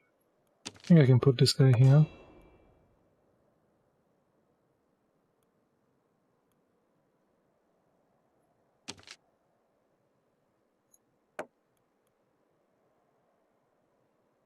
Oh, that'll be plus 4% in the construction of the thing. Let's go then.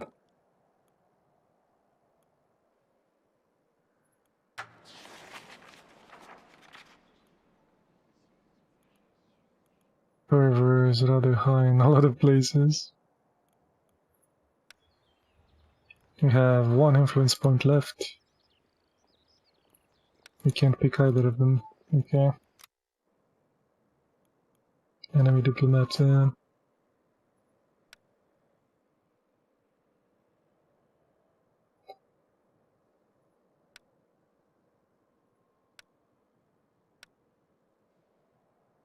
Before we act, David must confirm the nature of the relation with Mayor's daughter. As with... Nino.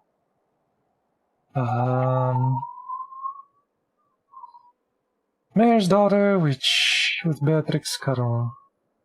They're having an affair. Pache will be furious. And you will help him to make that one mistake we need so much. How do we resolve this?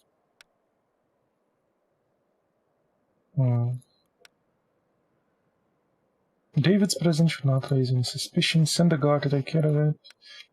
Ramel can handle it. Knows every dark alley in the... Let us try with diplomacy. 80% chance of success.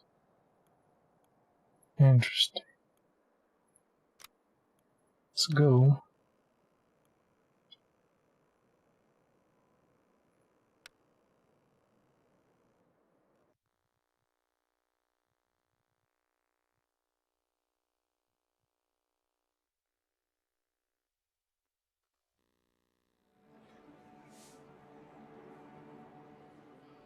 bad relationship with father,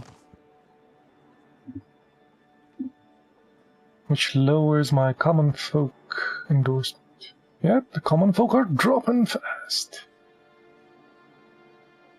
The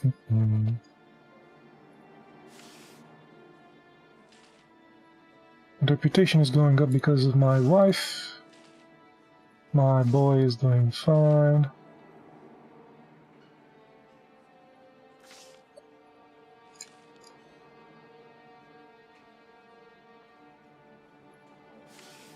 It's one more day for that to go away.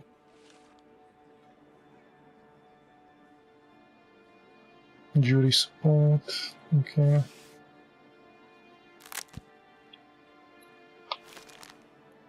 Deal of a lifetime. It is worth considering why the bank refused to postpone the date of payment. Apparently the bank's director, Abe Daquin, is one who is so strongly opposed. He has a wife and a daughter. Rumor has it they both let Roy a little too close to them. Mr. Dankeen found out, and now is willing to lose the money lent by the bank.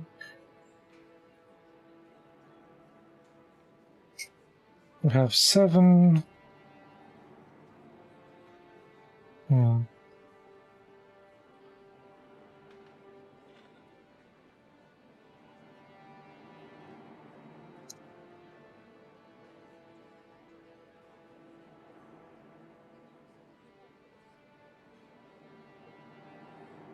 Let's ask this guy for a favor.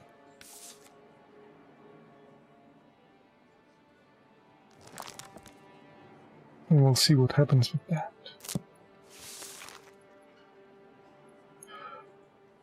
What is this? Slanderer inciting the mob.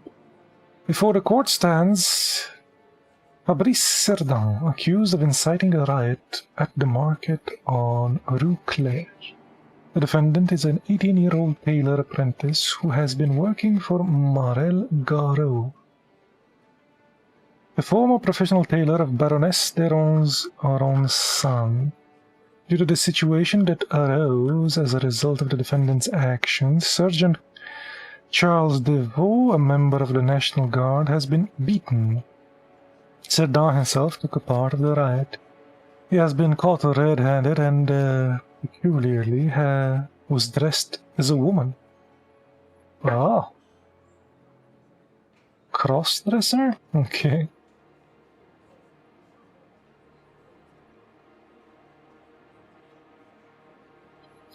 The most incriminating testimony came from Sylvie Martin, a greengrocer. She had to be forcefully removed from the battered Sergeant Leveau, as did other rioters, who, to our surprise, were mostly women. Martin testified that the tailor's apprentice was wandering between the stands, shouting in a dramatic manner that Sergeant Leveau tried to rape him, and that his superiors had refused to carry out justice for the crime. In a gesture of solidarity, Sylvie Martin and the other women present at the market attacked the sergeant, who was carrying out a food patrol nearby. The soldiers were so surprised by the female assault that they were soon disarmed and beaten. It is said that Cerdan, who took an active part at the maltreatment of the guard, to be precise, he has been seen to kick him in the crotch. It may sound like a trivial matter, but the victim suffered severe injuries. The National Guard, along with a number of deputies, demand capital punishment for the person responsible for exciting the riot.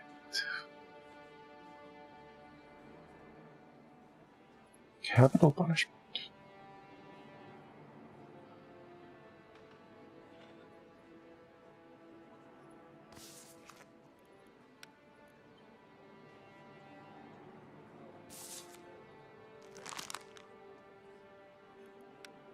No, we only have death and acquittal.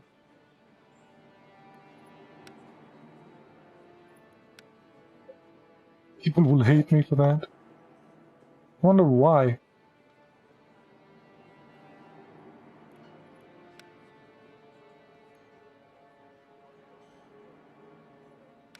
I wonder why.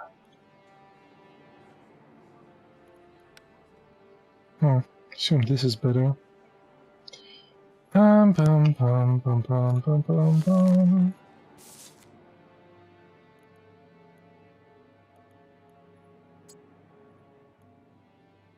Disguised as a woman.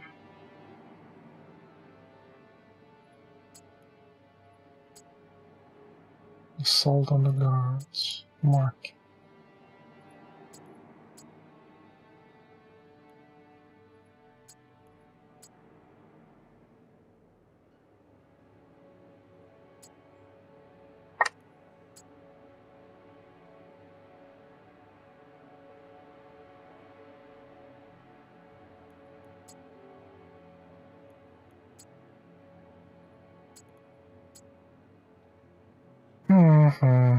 Disguised as a woman. Maybe motive? No.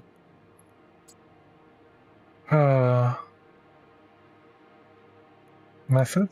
No. Course of events? Okay. Witnesses? No. All links have been used up. Well. Pervert running around in women's clothing. Must admit that we do not see such individuals here often. Please introduce yourself. Cerdan, Fabrice Cerdan, Monsieur le Judge. Are you certain? Yes, Fabrice. An absolutely normal guy. Tailor's apprentice. I mean, that dress was only a joke. The defendant is accused of rousing a mob to attack a warrant officer of the National Guard, then taking part of the assault. Does he consider that a joke too? As a prosecutor, I demand the highest possible punishment for assaulting a soldier of the Republic. I did not assault anybody, I swear. And then who was running through the market yelling that Sergeant Leveau is a rapist? Most of them are locked up. We only have 2 questions. Did the sergeant rape the defendant? What? That's absurd. I was wearing the dress for laughs. I prefer the ladies. Nothing but lies. The witnesses heard you describe it indeed. Indeed, there are several testimonies that the defendant was talking about rape on Rue de Claire. He was probably just wishing for it. What do you expect from a strange peasant boy in a dress? Whatever happened to real men? I didn't yell anything. It was that fat cow Martine. She made it all up to make vengeance on the Leveau by using the other merchants. The whole market knows that she's smitten with him, but he turned her down. He's lying again. The other testimonies tell a completely different story. You're the fat cow. Silence. Does the victim wish to comment upon this? I have a fiancée, Monsieur le Judge. I do not recall any advances made by Citizen Martin, and to be honest, I don't know a thing about her romantic life. Does the victim know Sylvie Martin? I know that all stall holders. She sometimes sells me vegetable for soup. Okay. Did the defendant take part in the assault? No. Then again, what kind of an attack was it anyway? The witnesses claim that the accused kicked the sergeant in a very delicate part of the body. Bollocks! I was standing nearby and having a laugh. But I didn't kick him myself, even if I wanted to. There was no chance to get to him. The crowns were all over him. Look at him, he's laughing. Okay, so they want him freed. I have no more questions. What was behind the thing?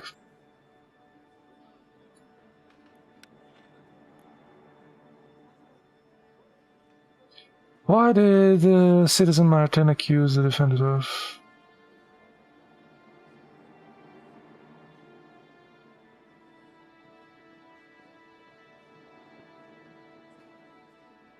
I don't know. We'll pick the middle one.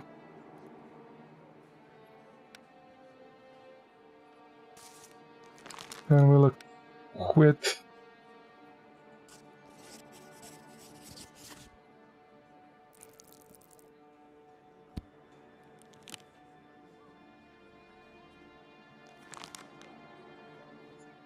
Oh, we have some of these now. Okay.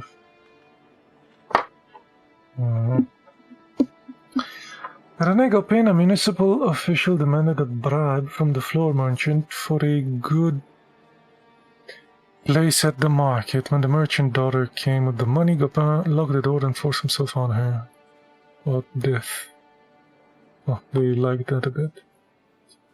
Jean, no, okay. Earned a living stealing from the doctors. He would make appointments with various Parisian doctors, go to the waiting room, steal an insignificant object from each and leave. He sold the loot to the next to nothing on the street markets. Not free. They didn't care about that. Nobody did. These guys liked that.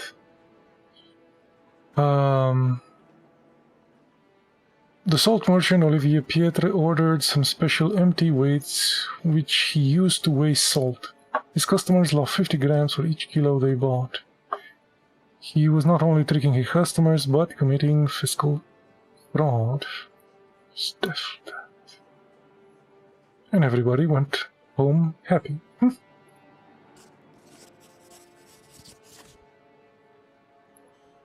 Death for fiscal fraud.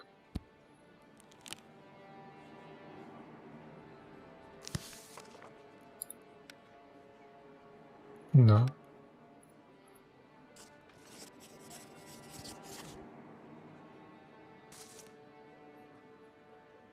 He's not guilty. You are free to go. Unacceptable. And Sylvie is still detained.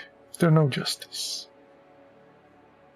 Letting an defendant go away with assaulting a French soldier is a crime. Yeah, I knew they would go down. We did get some influence and reputation. We managed to get one. Even now, though we didn't get all the questions.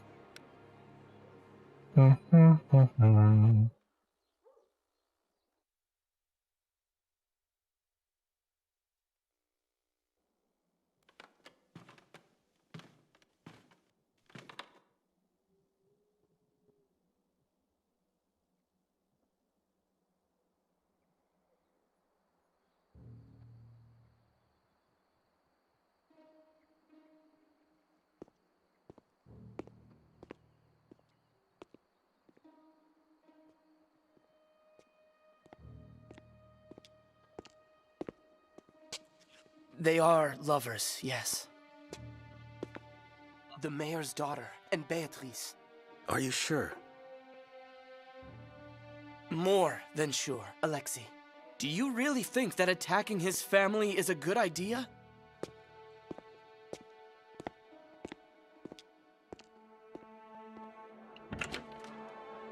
That was easy.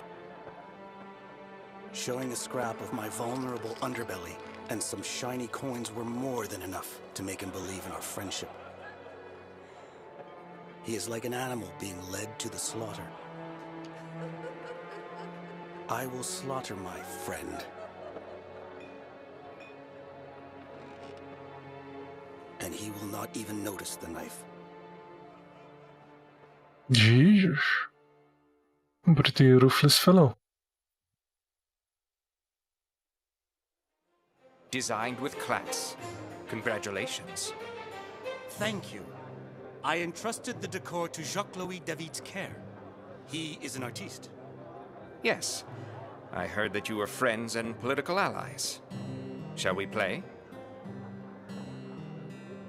Game of dice. Oh, another thing. Losing may damage your reputation. Okay. Defeat your opponent by achieving the best score possible. Turns. The game lasts 5 turns. The player with the highest total score wins.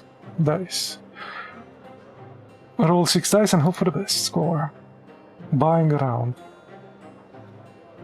Get your opponent drunk to reduce their chance of winning. Drinking also lets you reroll more dice. Okay. Some scoring rules.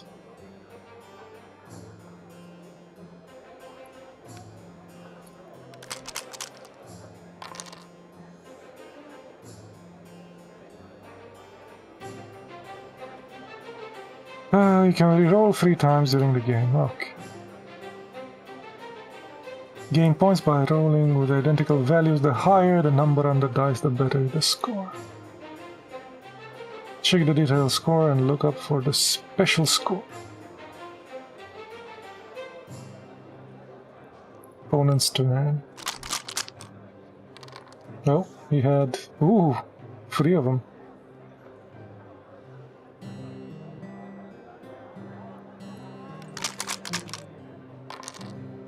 Oh, 4 of them.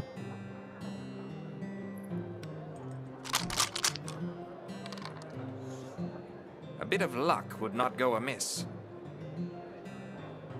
Buy a drink.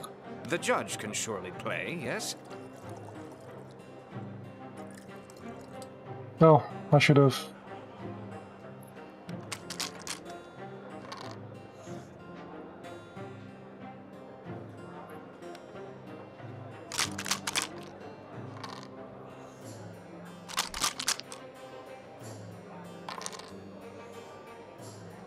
He rerolled once.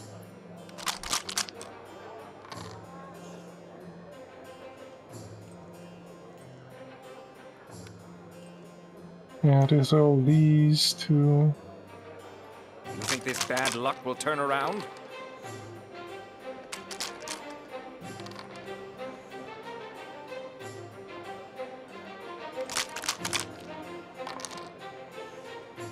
Oh, 666.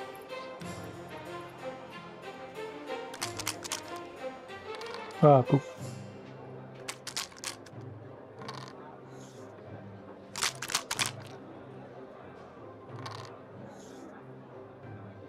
Yeah, we won. I assumed that you would let me win to gain my trust. I am pleased to be mistaken from time to time.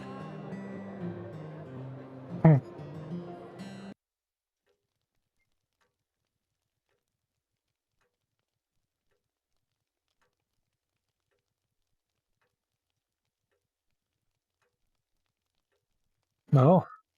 The influence in court helped. Evening with the mayor. Everybody hates that, of course. Of course, everybody hates that.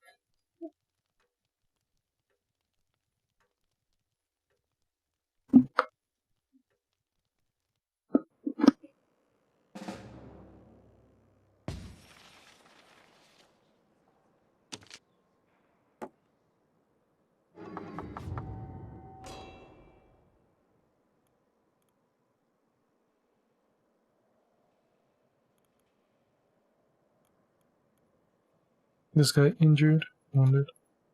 This guy's fighting.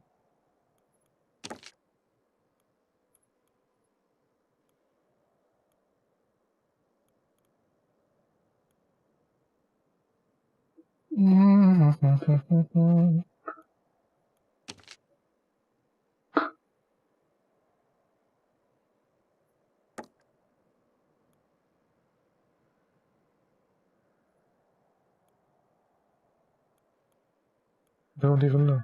Let's go here. See what that is.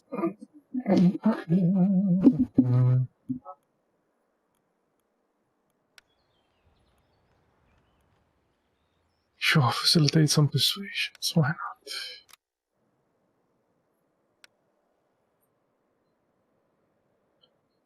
not? Arresting Beatrice.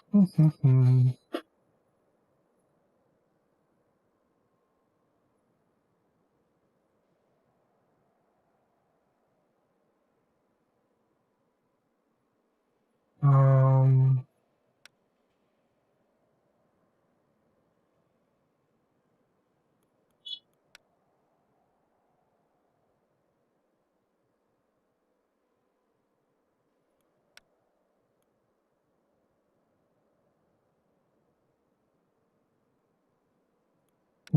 Force.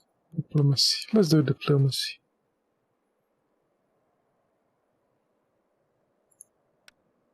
%80 chance of success. Okay. Let's go.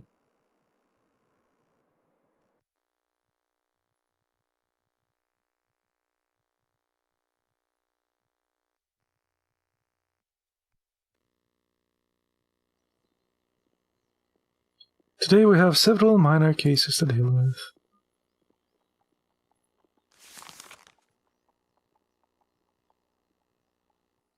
You did not meet your obligation to finish the construction of the statue in time. Paris is disappointed.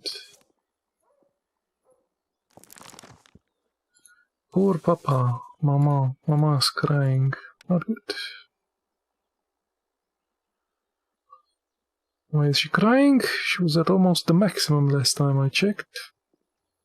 We need to get in better relations with the common folk.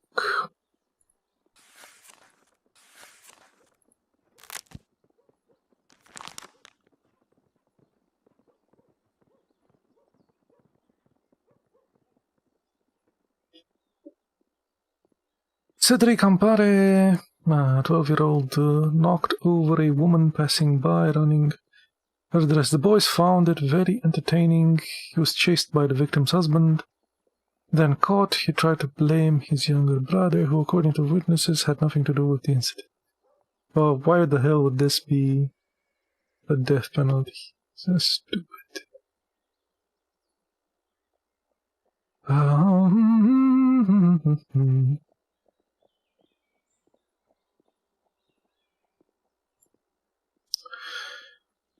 Three young aristocrats.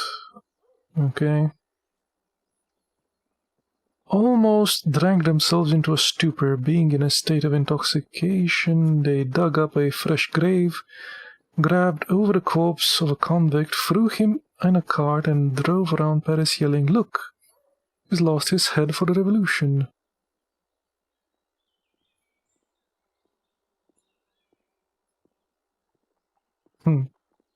They really didn't like that.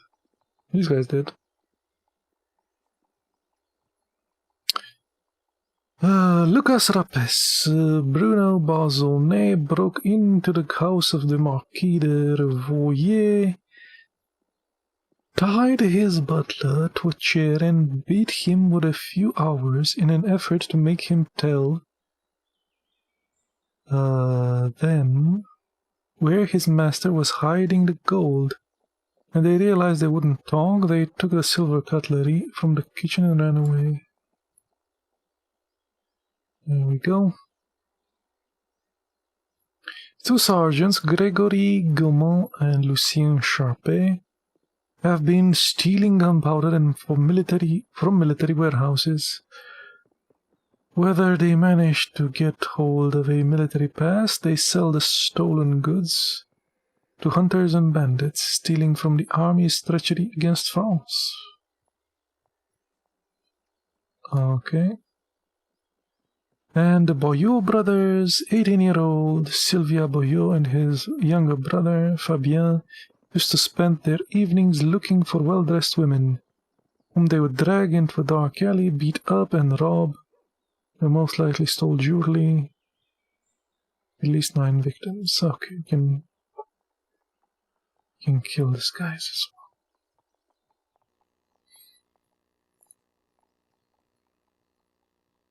well. Oh.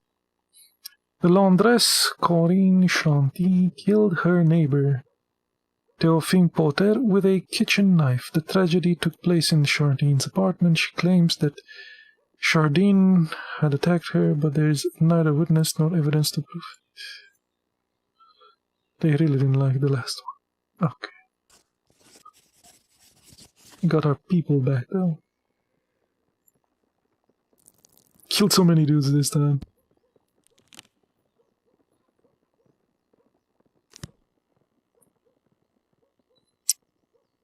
Even the least powerful deserve justice. Thank you.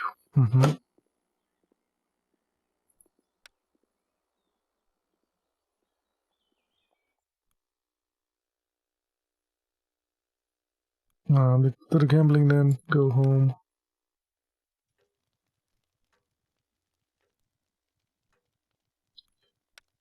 He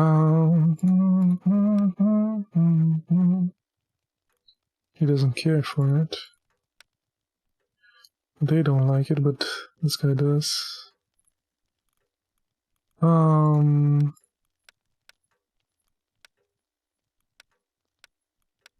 We need to get well better with Papa.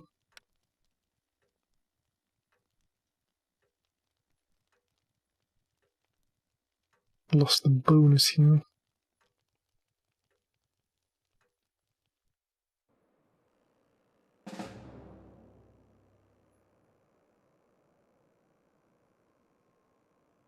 Clement Ronaldo.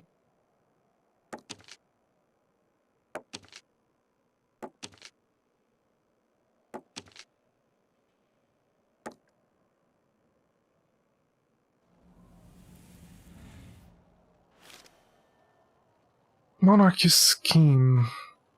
It was Renaud all along. An agent cried his superior's surname just before he died. Renaud, once you revealed his information, his people will struggle to stay on the streets of Paris. Is there anything to gain from silence, then? Will there be surely a competition in the city? People will start hunting for the hidden traitors. Maybe real power would stem not from the battle, but from the silent alliance.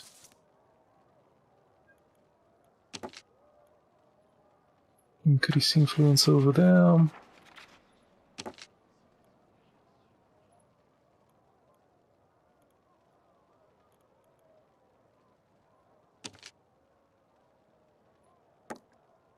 He's identifying that. Enemy diplomats.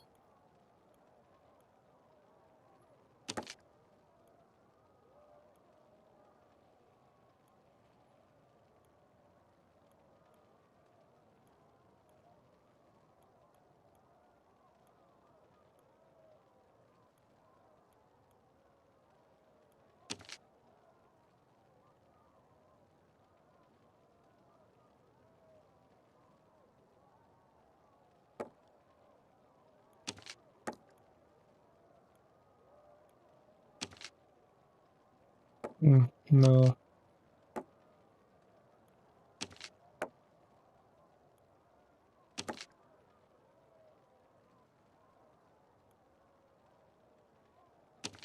I'll just stay here about that.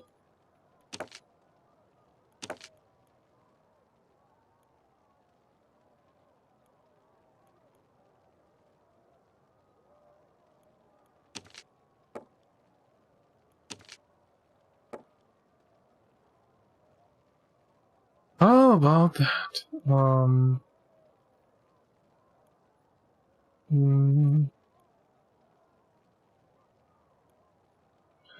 We'll see where the Revolutionary Patrol ends up.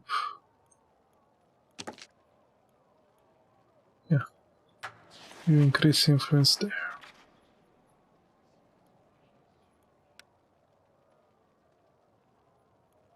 Renaud, this guy. The eminence Greece of Paris, ruling over the city's trade, involved in any and all profitable ventures, he suppresses all dissidents, as evidenced by the incident with the stall of Alexis Fidelis' father. A member of the aristocracy, he retired from public life after the outburst of the revolution. No one is quite sure what his motives are, except for multiplying his fortune. Okay.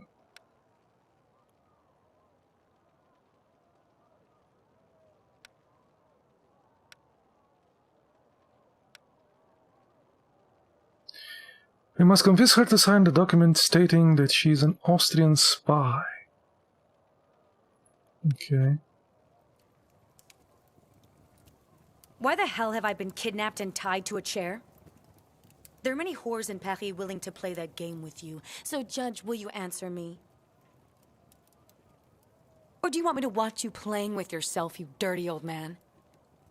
Nothing? I've heard that someone's been trying to kill you. And now you've been promoted to the elite group of murderers, the princes of the guillotine. Congratulations. I never asked to be admitted to the club, but I did not get there accidentally either. Yes, I can imagine you need a special something for that. Ah, that sparkle of masculine madness in your eyes. You have to sign this document. Is that a story? Any interesting turning points? Treason and spying for Austria, carried out by you and the mayor of Paris. Such an exaggerated drama.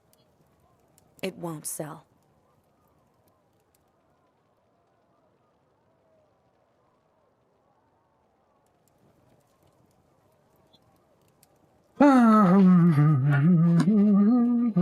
No.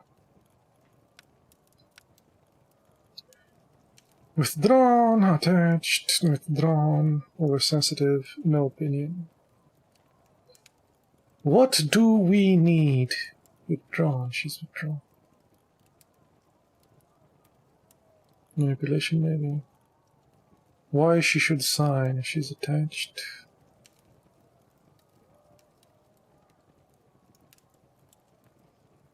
Rational threat.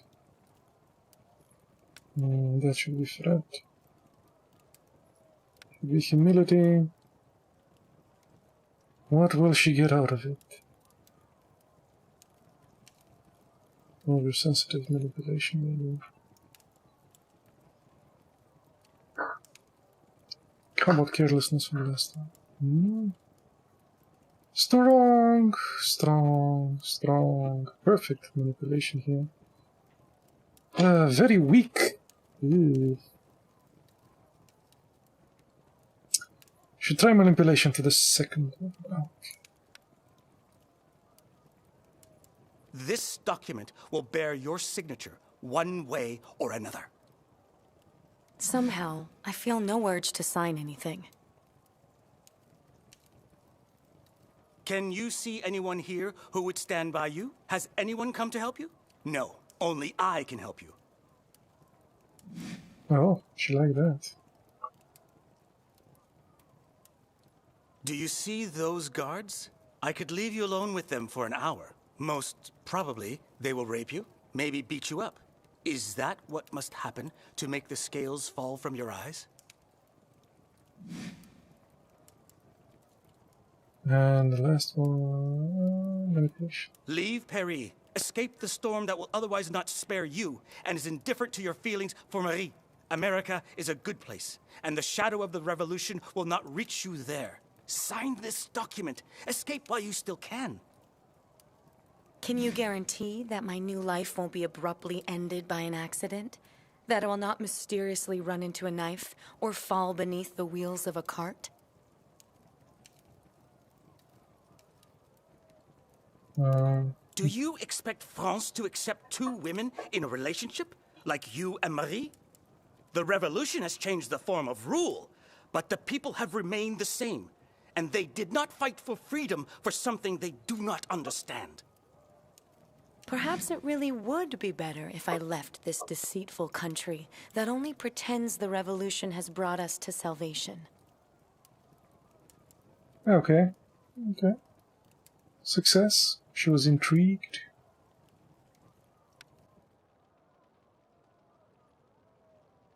Becoming quite the bastard.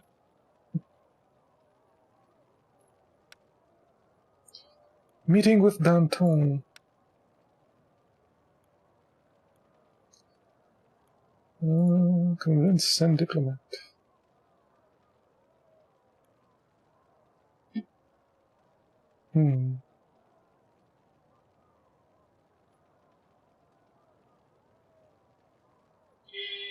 Let's try to convince, I guess.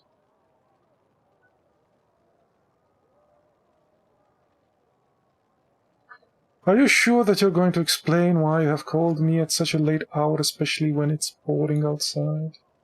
Oh, yes.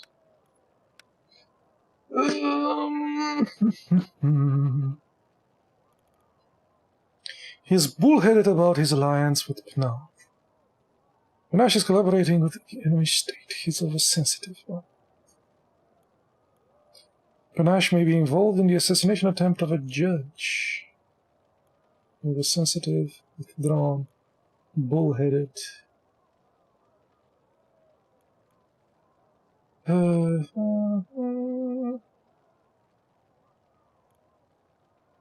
What we do this? Manipulation, manipulation, humility.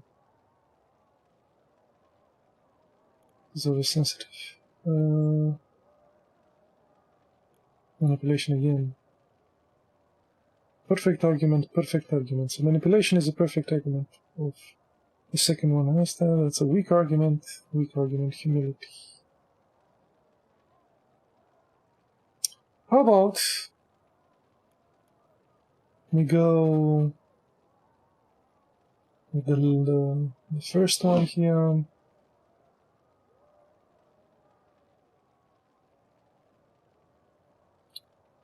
And we go with manipulation here as well. Yeah. Oh, we'll go with this one. Who could have thought you get yourself into such a situation? I know you're plotting something with panache. Ooh, he did not like that.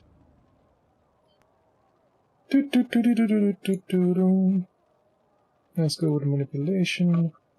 I have a testimony that says that Panache is an Austrian spy. I'll pressure him into disclosing the name of his allies. That way you will avoid decapitation. His accomplices will not.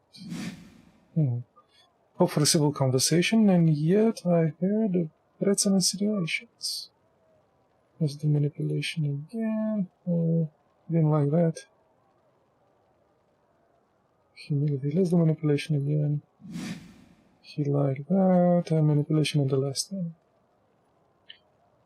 Do you really want to remain at the side of this man who has the guillotine's blade over his head, instead of joining forces with the person in control of who falls upon it? Your friendship with Panache is the shortest route to sharing his fate. You will be better for your interests. That will be better. What would be better for your interests? You are forgetting my name is Danton, and that I have many friends in the city. On the other hand, things have taken quite an unfortunate turn. Very well. Let us see where this collaboration takes us. I need to know what you and Panache were plotting. It was regarding the Pont de la Révolution. The bridge the builders are not able to finish. It has not been finished because Mayer and I have been obstructing the process. Ooh. Questionable success. Doubtful.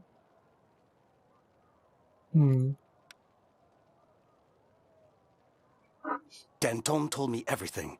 The construction of that bridge was Robespierre's idea. He wanted to gain the people's support, but there was more to it. His success would weaken the position of Danton, who was secretly against it. So Danton made a deal with the mayor of Paris. The latter was responsible for delaying the construction. Pache must have the documents that prove Danton's guilt, but he will not bring them to me if I do not persuade him. There is only one thing I can do.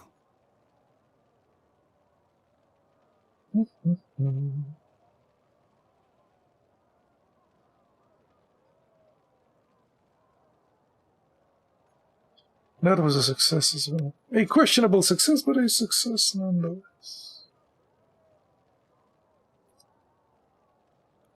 We will arrest him tomorrow.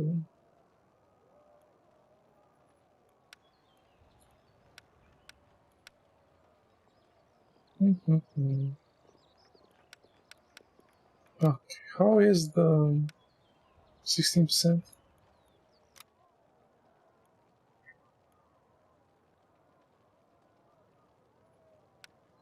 It's in the day, I suppose.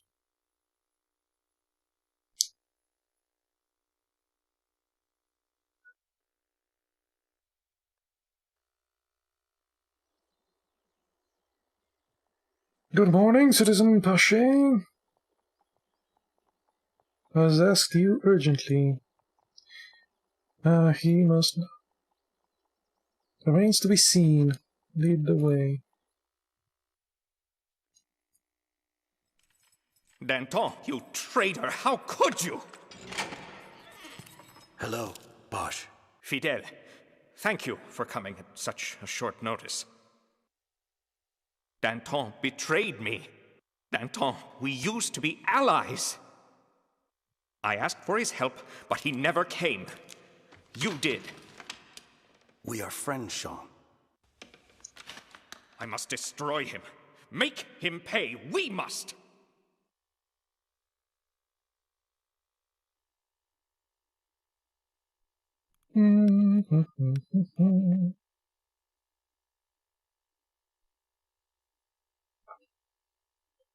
Jean-Nicolas. Yeah.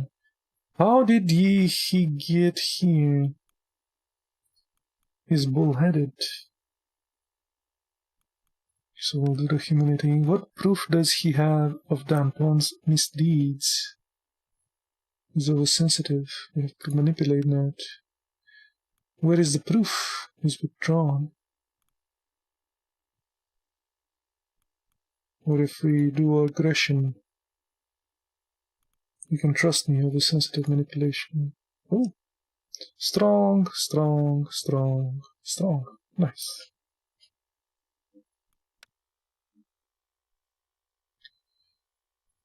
I don't understand. What did they accuse you of? You, of all people, when everyone knows that Paris blooms under your direction. Apparently, I betrayed France. I am not a saint, I know, but treason?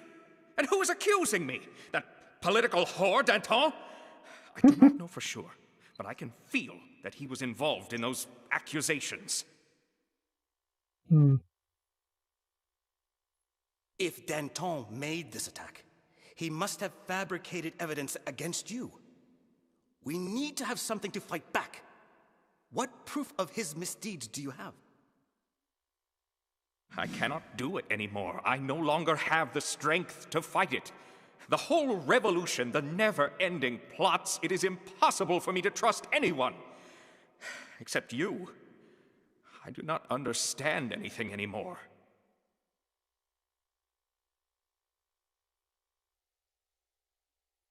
Wake up, Jean. There is no time for hesitation or melancholy. If I'm supposed to make a counterattack on Danton, I need to have something I can use. Let me help you and tell me where to look for it.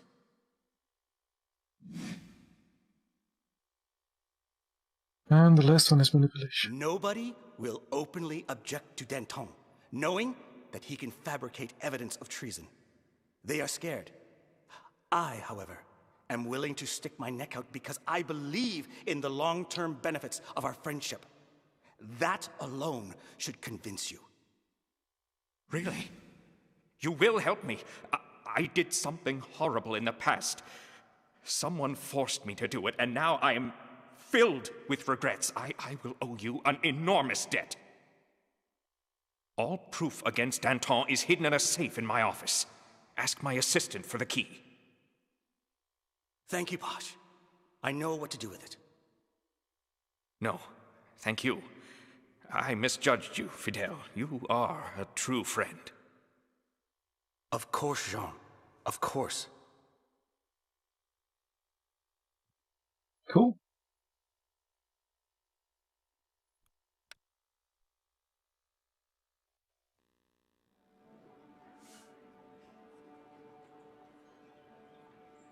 Coolsies! Ooh, the revolutionaries really like me now. Cool. Oh, I killed so many dudes in the fast trials. Have almost an impeccable reputation. So hilarious.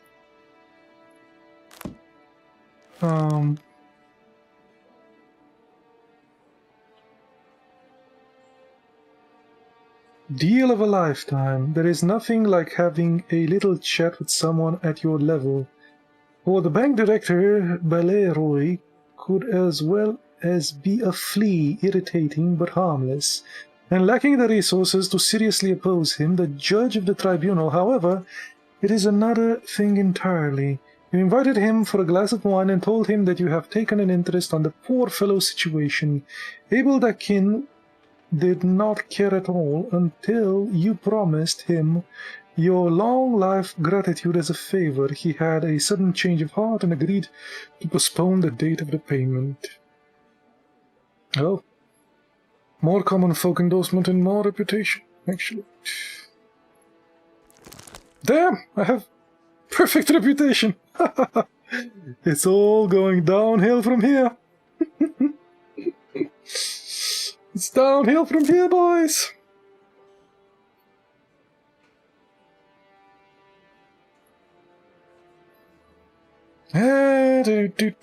People are happy. Oh, look at that. What's this guy?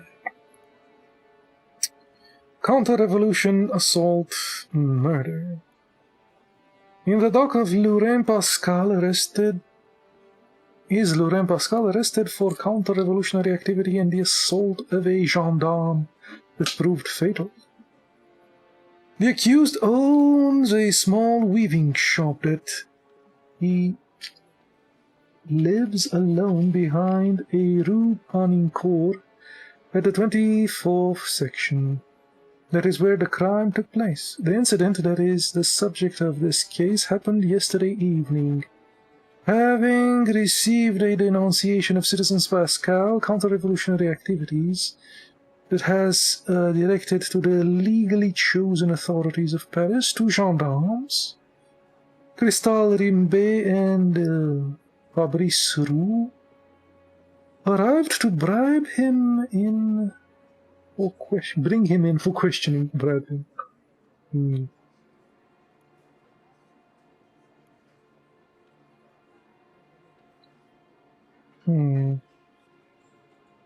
So a denunciation happened and they tried to bring him in for questioning. He has a weaving shop. It is said that Citizen Pascal started a heated discussion with the gendarmes and denied all accusations. He behaved raucously and cruelly, threatening the gendarmes with violence. When they attempted to arrest him, he began to struggle and a fight ensued, during which Citizen Pascal smashed the gendarme's Roux's head against a door frame. The impact was so strong that his skull cracked open. Gendarme Remy then overpowered Pascal and incapacitated him with a blow from the butt of his musket. Oh, Jesus. It's not good.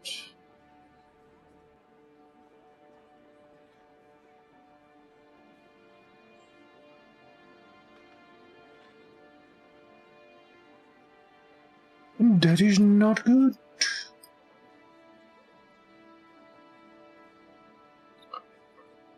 Laurent Pascal is in the course of investigation. We asked the neighbors of the accused for their opinion on him. They described Pascal as an impulsive person, always ready to fight, at least since the death of his wife. The owner of the local inn revealed that in the recent months Pascal had been a frequent guest and was usually drinking more than he should. The wife of the accused was reportedly decapitated last spring. Unfortunately, there were no records in the archive to indicate what she was sentenced for. We're just decapitating people willy-nilly now, eh? What's a decapitation between friends, eh? A game? Ah.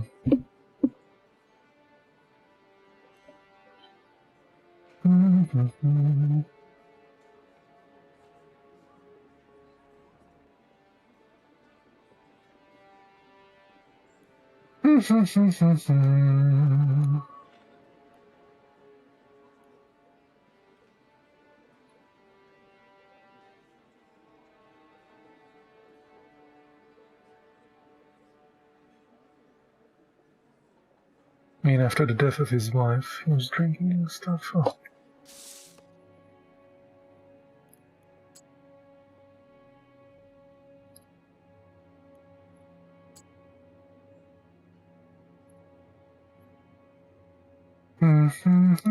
Extenuating circumstances? No. About motive? Yeah, okay. There is even one trap. Victim's injuries. Defendant's alcoholism. Personality? Cool. Withdrawal of testimony.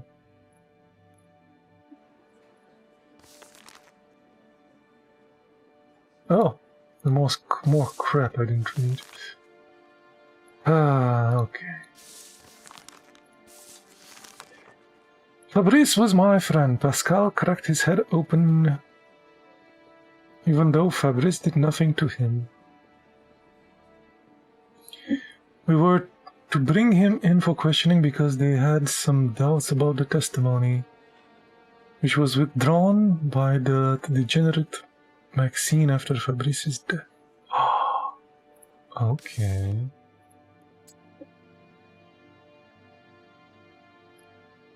Interesting.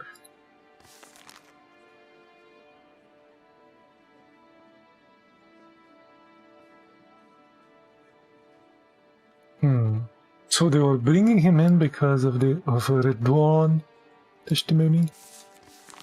Maxime's testimony. Laurent Pascal is a meddling prick and an informer. That's right, I am denouncing the snoop.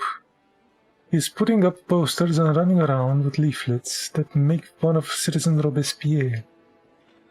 Of our God-fearing statesmen, one of his leaflets showed Robespierre as a pervert and a vampire. I saw it the day before yesterday.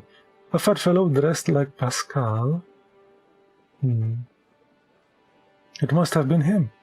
I bet he's plotting in that little shop of his. He never lends a franc or a cup of wine.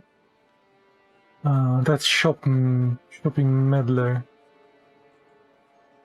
Those men always have something to hide, don't they?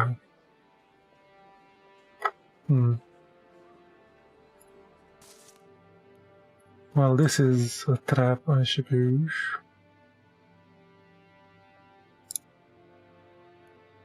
The weaving shop is the crime scene. Bringing in him for questioning.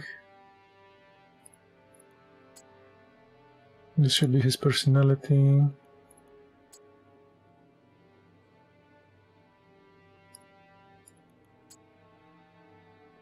Witnesses? No.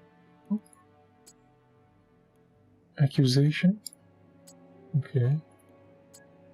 Slandering leaflets? Accusation? Okay.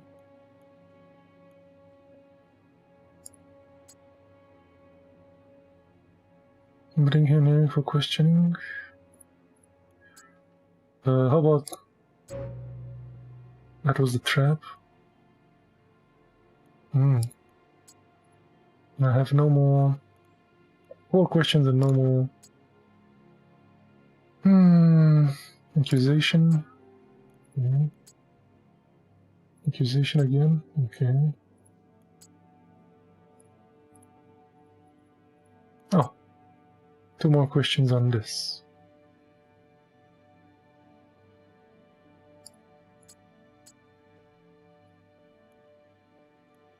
Witnesses? Yes.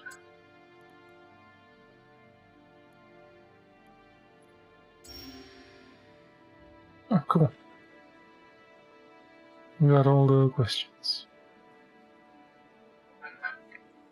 Revolutionaries wanted the death penalty. The others do not.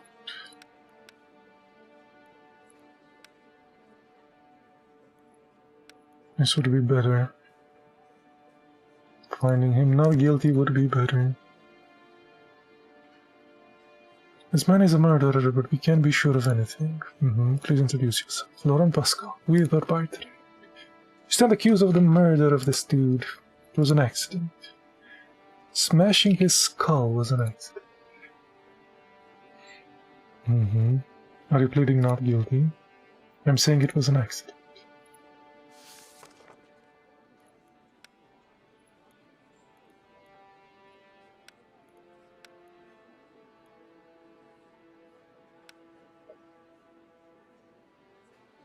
What accusations were found in citizens' Maxine? Oh yes, slandering posters and stuff.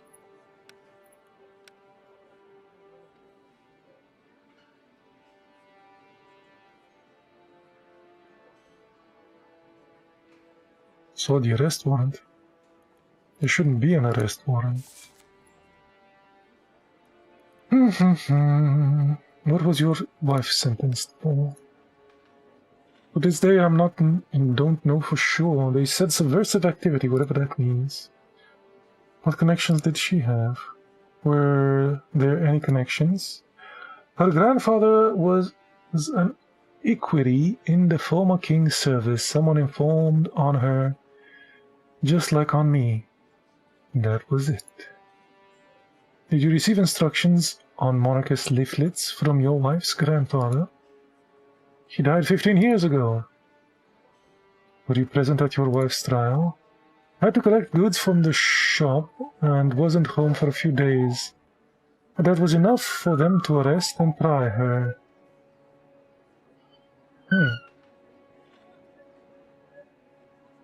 So...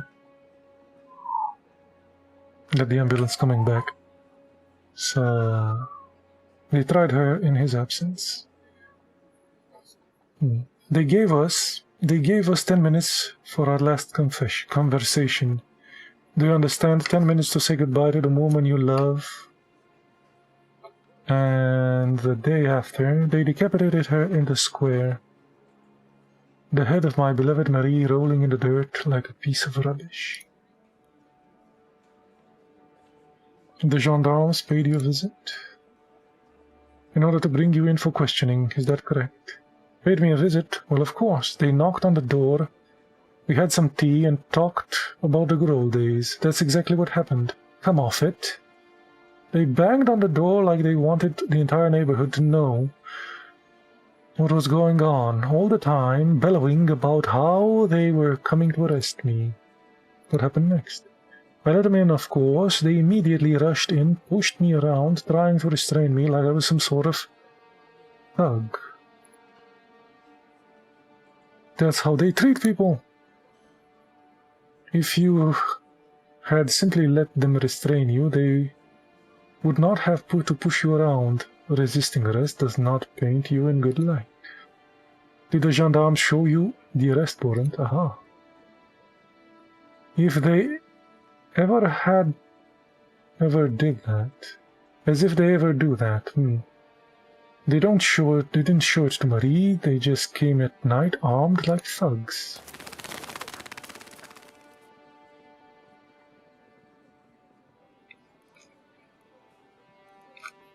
Interesting. You can free this guy now. Nobody showed him anything. He did not confess his crime. He said it was an accident.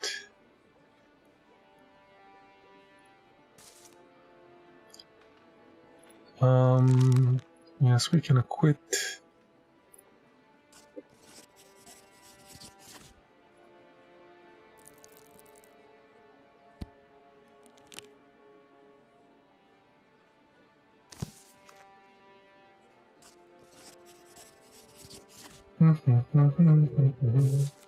I acquit Citizen Pascal of all charges. You're free to go. It's a good thing there's someone just in this court. He admitted to murder. Is that not enough for you? That was counter-revolutionary. Still good job. Oh, okay. 20 reputation. Best reputation ever. Influence. This one. Have to keep the peace between all of these.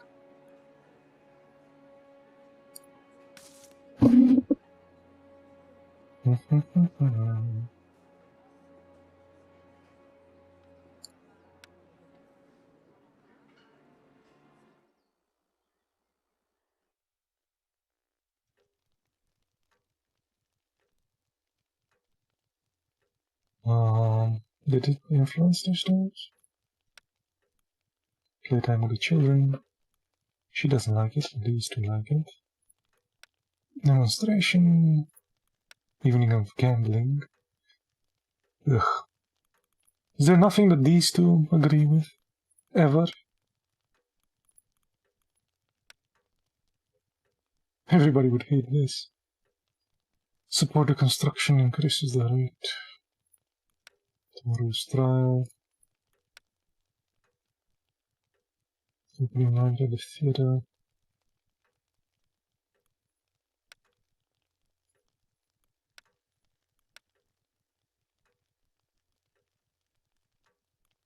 You know what? I'm just going to support the construction. Let's do that for once.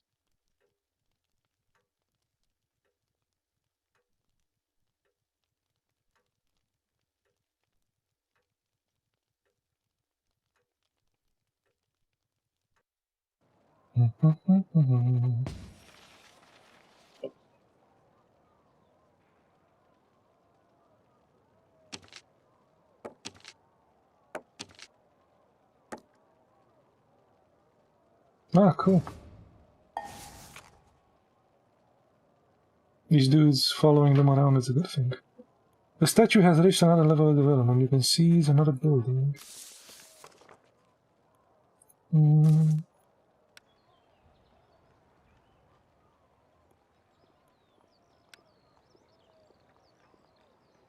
Your hideout will help your agents operate more efficiently in Paris.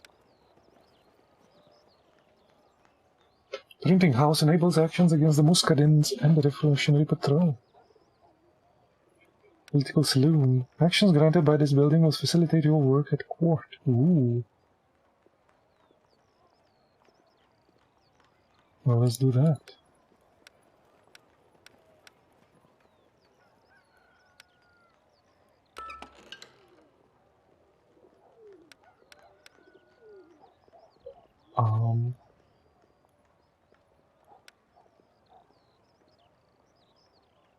Spend some time with the family now. Help a bit with that.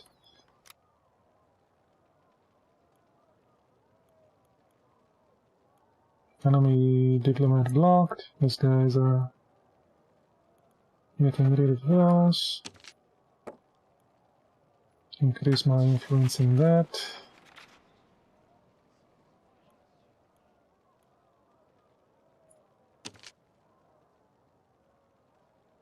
Go in here and spy. Go in here and spy.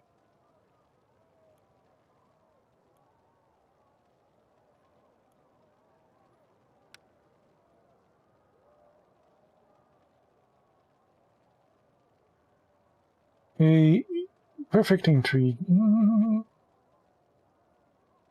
Oh. Almost perfect. Arresting the mayor.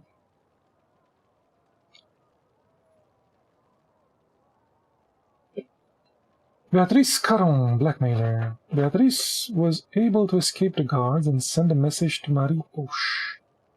She told her to be at Rue Saint-Maur with the money to compensate her for the damages done by their relationship. You must intervene. Beatrice turned out to be unreasonable. Instead of saving her life and running to the another side of Europe, she remained in Paris to engage in blackmail. She's extorting money from the person she was supposed to love.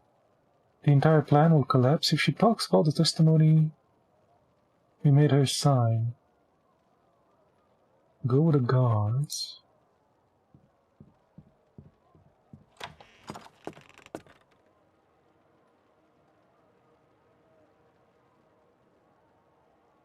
Are you going to kill me now? Oh, she killed Will someone. you arrest me only because I was somebody's mistake? Because someone treated me like a possible source of income and nothing more? What does your heart tell you, Monsieur le Juge? Juge. Come, Marie. It will be like it never happened, I promise.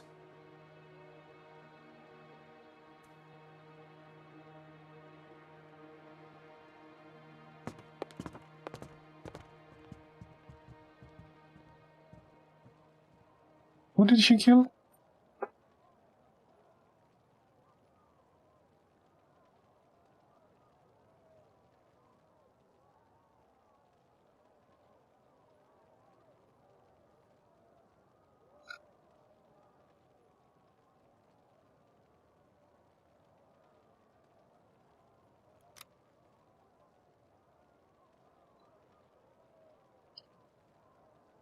Did one lady kill the other lady? Is that what happens?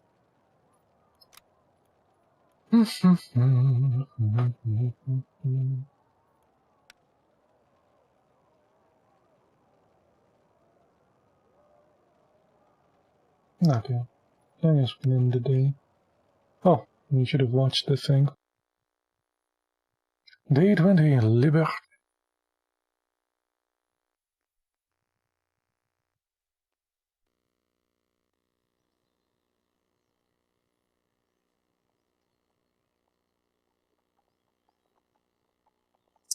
Danton never betrayed me. It was you. You did too. How could you? We were supposed to be friends, yes. Let us not waste any time. Admit the accusation for treason are true, and your daughter shall be freed. I cannot promise the same for you, however. Oh, yes, okay. So the daughter killed the lady. Ah. I attacked you because they told me to do it. It is irrelevant. You will be tried like all the other assassins. They'll crucify me because of you, the person who promised me his friendship and an alliance. They will surely remove you from office, but you will live. Marie will live too. But if you keep barking, you will both lose your heads. You'll pay for this, I swear. Maybe, but you will pay first. Your trial begins any minute, so you don't have much time.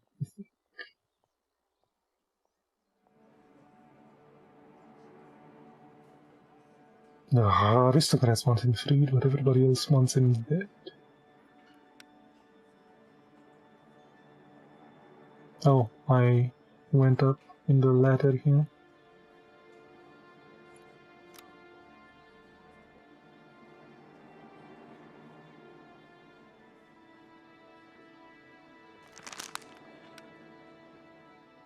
They don't even care that much.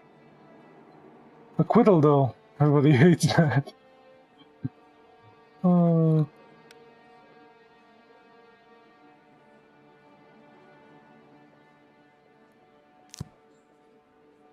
Everybody hates acquittal. I want to check the defendant's personal details once again. My name is Jean-Nicolas Pachet. I am the mayor of Paris. We have been accused of spying on behalf of Austria. Do you understand, Citizen Pachet? I understand everything. You are not nervous. That is quite unusual for someone in your situation. I am awaiting a just trial. Treason and corruption.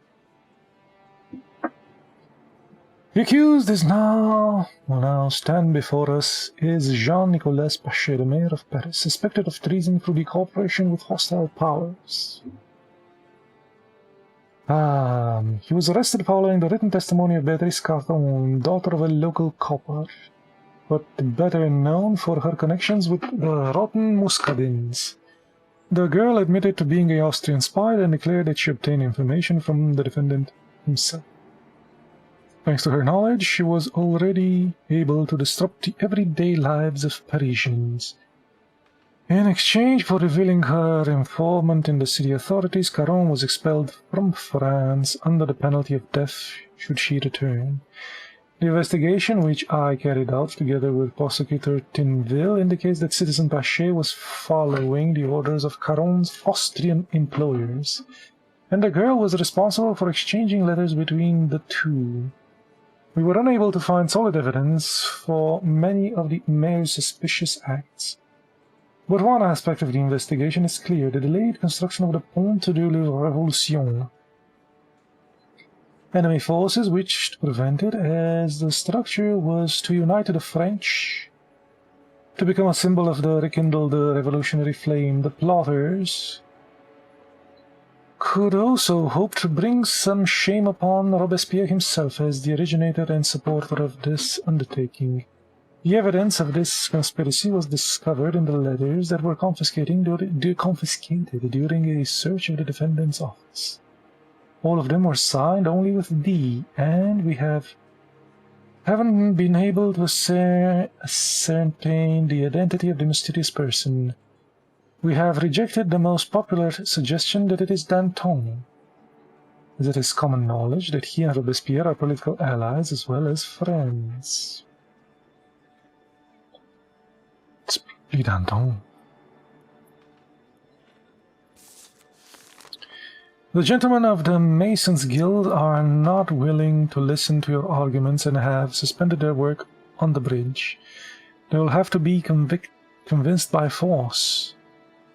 Do it, Pache. Robespierre will give in and you will get your payment. Maybe we can go get this guy.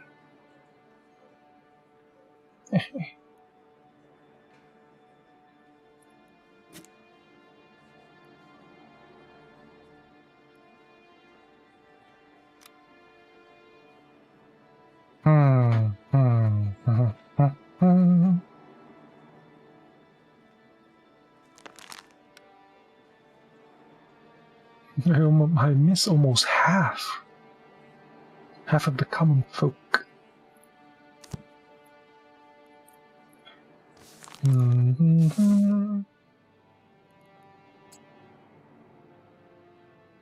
Completion of wrong. This is accusation. There's even a trap. Delayed construction, that's also an accusation. No? That's evidence. No. All links have been used. Boop! I have only one question. Do you admit to having cooperated with the foreign powers? Yes, I do. Surprisingly quick and straightforward. He's a brave one. He doesn't think he'll escape the guillotine for his courage. What did you receive in return for your spying? Also the time, money, but sometimes we exchange information. I was able to gain valuable knowledge regarding my opponents. What kind of nonsense is this? I'm fully cooperating with the court.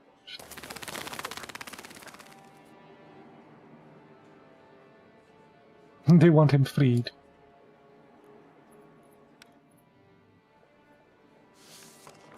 Yes. Yes.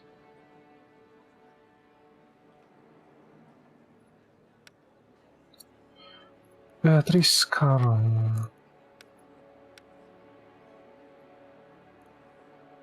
Ah, man, if I would have had enough of those, I would have had Danton. It is Danton.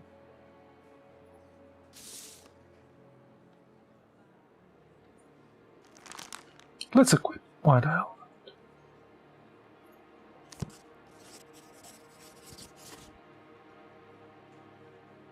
Citizen Fidele, you have to. There is something you need to see.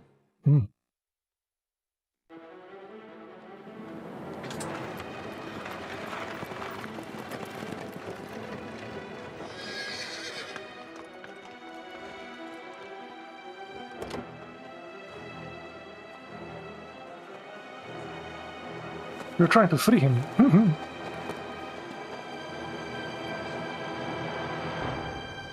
Who is hanged?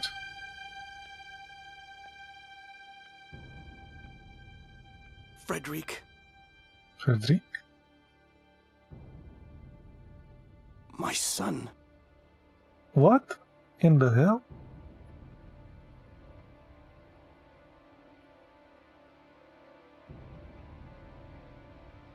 For the sins of the fathers. What did the kid do?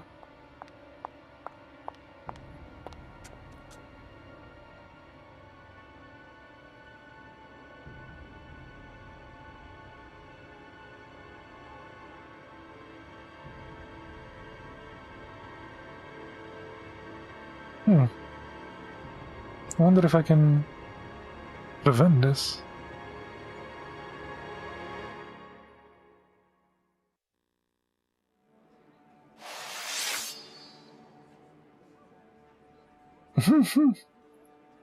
You scumbag. My guy, my kid. Alexis, calm yourself. Citizen Fidele, we heard about your tragedy. Is there anything we can... Why did you kill my boy, Panache? Not kill anybody. Why did you do it, Panache?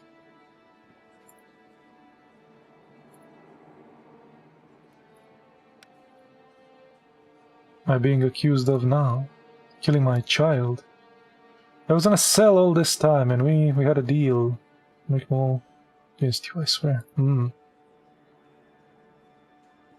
Still so docile, even though there is a dead child in the equation.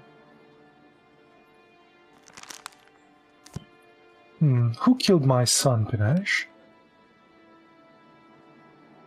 I have no idea who does something like this. I never... Who is behind this? Tell me immediately. She'll go straight to the scaffolding. The judge is threatening me with the guillotine for his own gain. This is not a trial, this is a farce. Quiet, child murderer. Quiet, child murderer.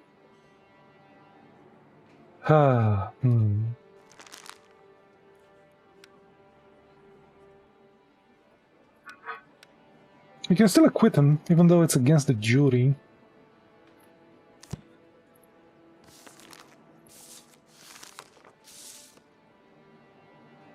It's sort of against the game. The people are irritated. Yeah, let's acquit him. Why not?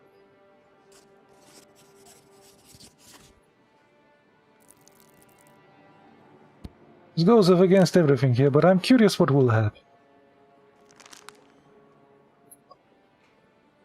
Snake Oil Salesman... He was caught selling a concoction made of human bones, promising it will cure Horties. Hoariness? Hoariness? Okay. Not only was the panacea ineffective against the loss of pigmentation, but it led to many cases of sickness, pain, and something. Okay, we can kill that guy. They seem to like that. One Albane Maurice used a trick to beat Blasé Cellier, who was working at her fish stall. According to the witnesses, the ruthless blows were punishment for dropping a basket of goods. Well, we'll freed her. And this guy. Edouard Abadier.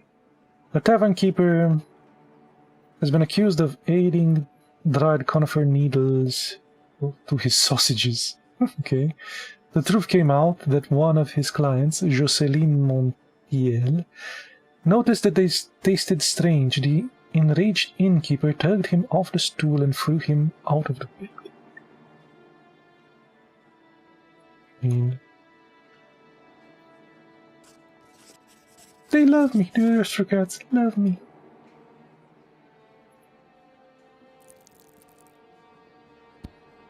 Of course, I went against the jury, so that will have something.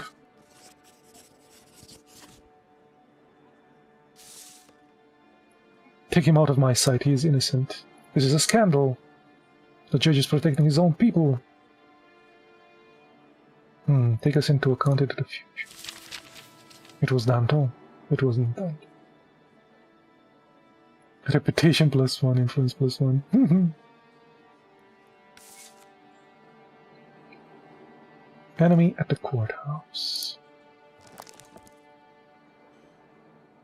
Yes.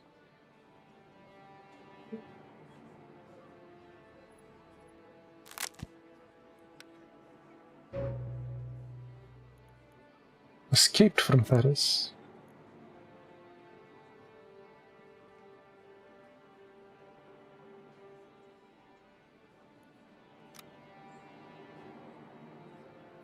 Okay, he escaped from Paris. So freeing him doesn't keep him in the equation, so we can still get information about... Where is Bernard? He is hiding somewhere, crying. Don't know what to... It's your fault. You gambled with our lives. Tried to save you. We know. Do you really know? Because I can't see anything beyond destruction. Truly sorry. We need to stay together. We must. Stay together. I have taken care of our remaining son. He still can't understand why someone wanted his brother dead.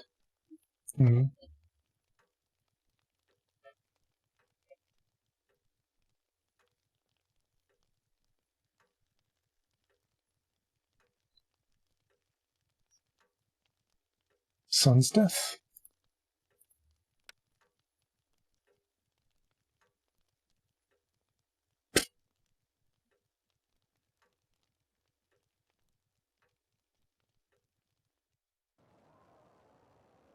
Oh, why did he die? I don't know.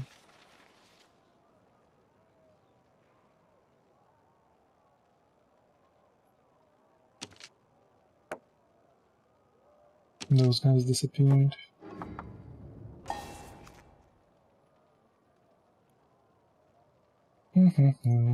Better work at the courthouse. Oh, that's nice.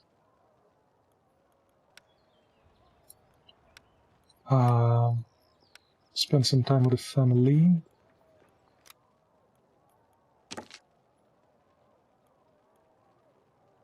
Let's go here and fight these dudes.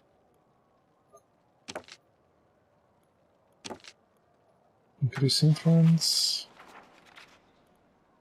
It's an enemy bruiser.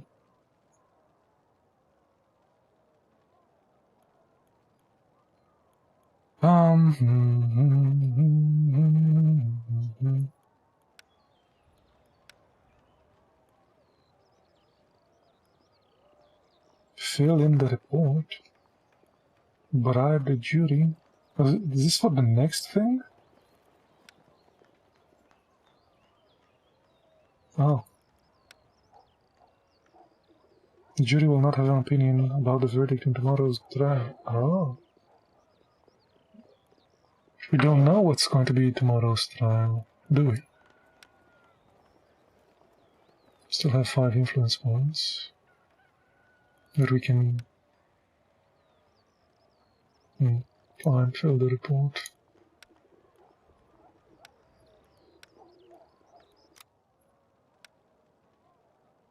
Do we still need influence points? No, it's the next day. Okay.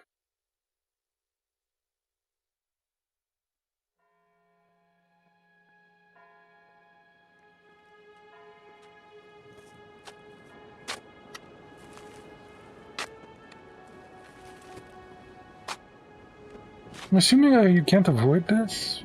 The death of your kid and the stabby.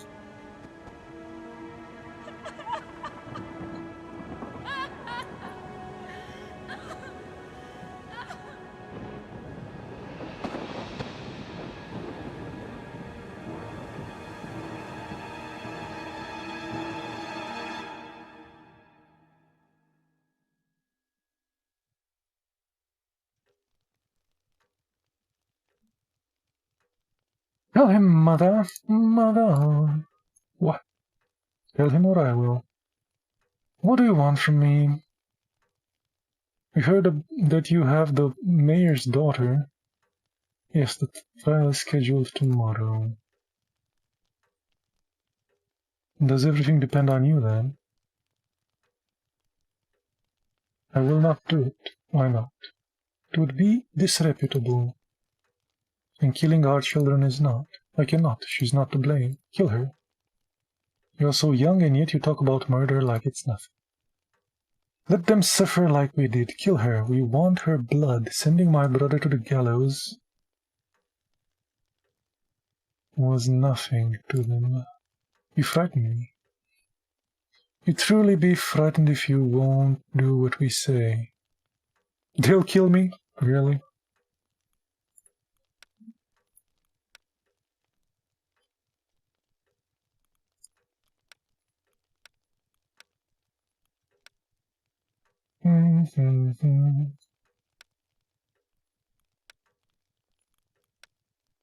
Let's have some dinner.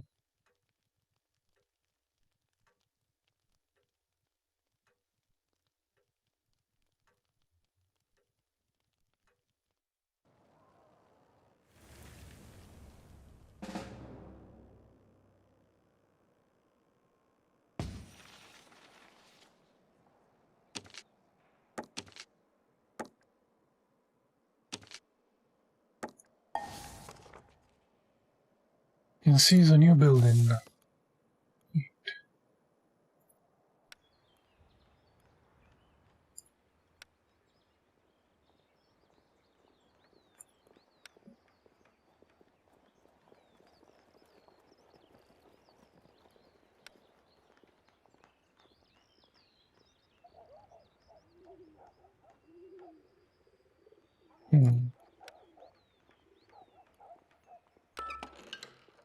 Let's see that one.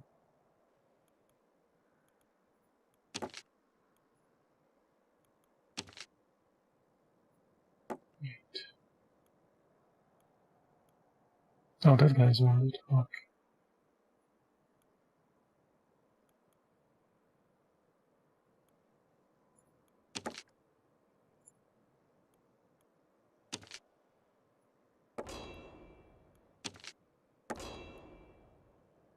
So they'll be fighting on that.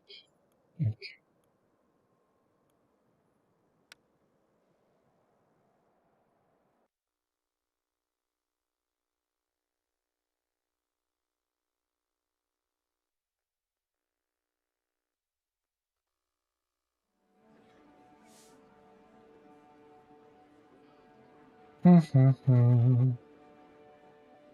About freeing this chick. Oh, it would be the death of me. Death penalty would help. News. Deeply saddened by the death of your son. Offer my condolences. Okay.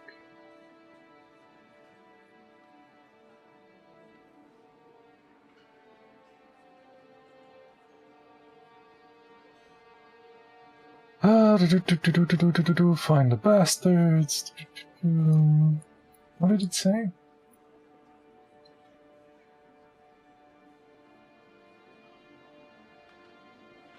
If the first condolences arrived yet, one of these authors is surely responsible for the attack on your family. Deeply saddened by your son. This is the big boy. The guards stand at your service. You wish to shake down the whole Paris. We can find the bastards. Only a madman would attack someone's child. Dear citizen, in time like these, we only need to entrust ourselves to the gods' will. Pray for your family, Jean Baptiste. Who could have done something so terrible? Shall meet your son. You soon, my friend. Oh. Should meet, dear citizen. Do not describe how saddened I am by the hideous crime from my family. France is on your side, Monsieur Dante. Okay. Murder, treason. Marie-Sylvie Poche, daughter of Mayor of Paris, has been accused of cold-blooded murder of Béatrice Caron.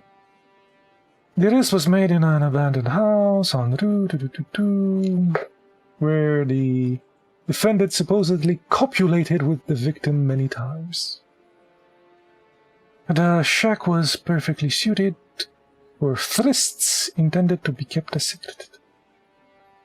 The detention took place with the personal assistance of Judge Fidele. According to the guard, the defendant was found handing over the deceased with a blood-stained kitchen knife in her hand. Ascertained to be the murder weapon, the defendant put up no resistance during her arrest. The investigators have established that the defendant and the victim knew each other for a long time.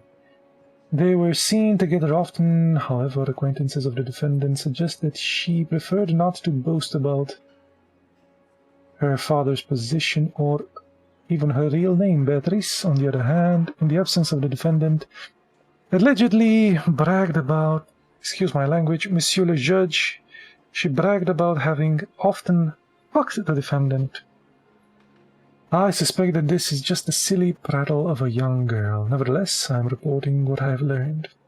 There are plenty of assumptions and gossip in this case. Beatrice has some connections with the Muscadins, but we are unable to learn anything about the value from them. Rumor has it that she was very much like the mob of delinquents, young, unruly, disrespectful of authority, and depriving the sober mind of youth. At the same time, she usurped the right to call herself a defender of the people. Beatrice was a Muscadin to the core, and it would appear the defendant wished to become much the same.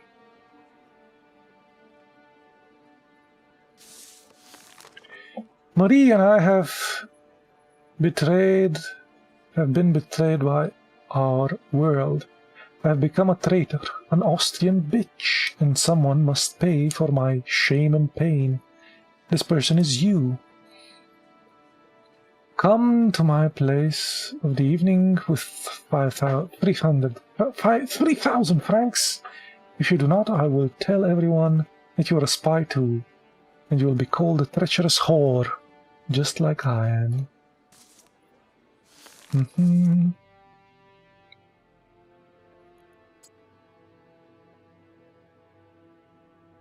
Blackmail is a motive. Knife in her hand is evidence. No? There's no evidence here?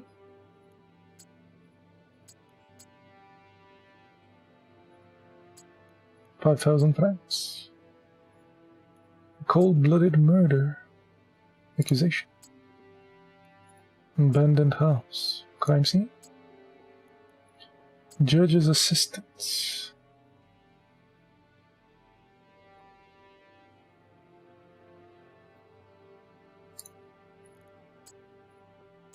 No resistance. Personality. No resistance. Accusation? No. Motive? No. Circumstances? Okay. 5,000 francs. Motive. Cool. Their intimate relationship. Motive. No.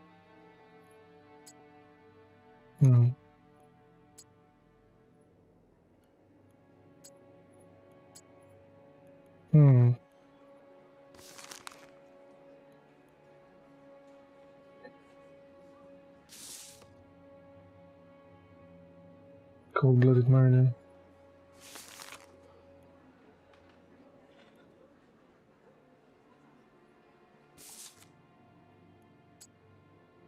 It's accusation. Okay.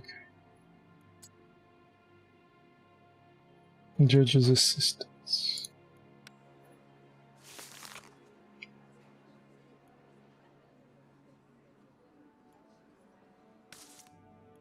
Oh, he did that.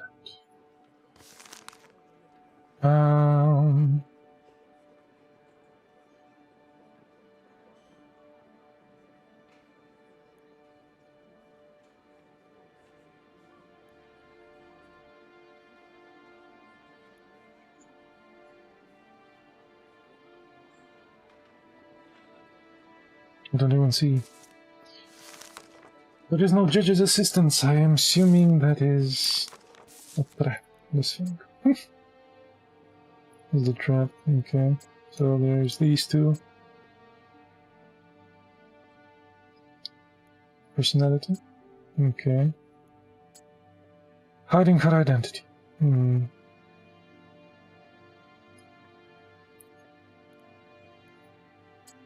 Accusation. Personality. Cool. We got all the questions. Someone convinced your superiors this report would be a waste of time. Ah, okay, so we don't need that. Lovely. Although many of you know this face already, I call upon the defendant to introduce herself. Marie-Sylvie Bachet, daughter. Yes, we know.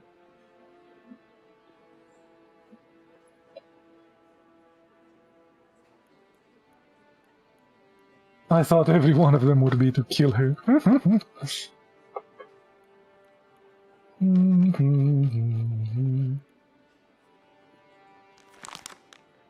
I can't acquit her. It would be the death of me.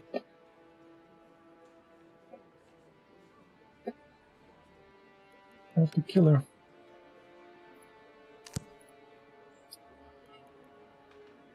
How long have you been in an intimate relationship with a victim? For 1 year. You have to listen to this perverted effusions. The prisoner was right to defend herself. In her testimony, it is just too much for you, Prosecutor Timville. I can finish this trial by myself. I will stay. I ask the defendant to continue. It started now. I do not want to expose my feelings to those who believe them to be something against nature. You have to liken me to an animal already. You have likened me to an animal already. Your testament could help in... Yes, I killed Beatrix because I'm a degenerate monster, a freak. That is what you wanted to hear? That's right. Monster.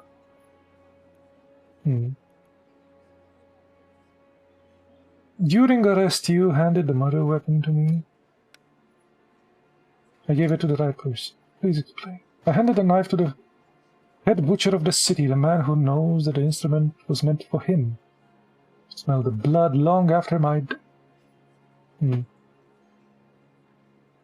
Those atrocities with another woman have mixed up her head. You will remember my words, Judge Le Fidel. This knife will get you one day. The defendant is trying to intimidate the judge.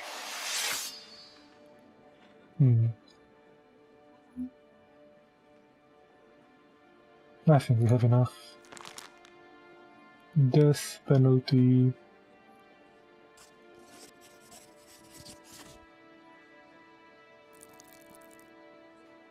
Too bad we don't have prison anymore for these dudes.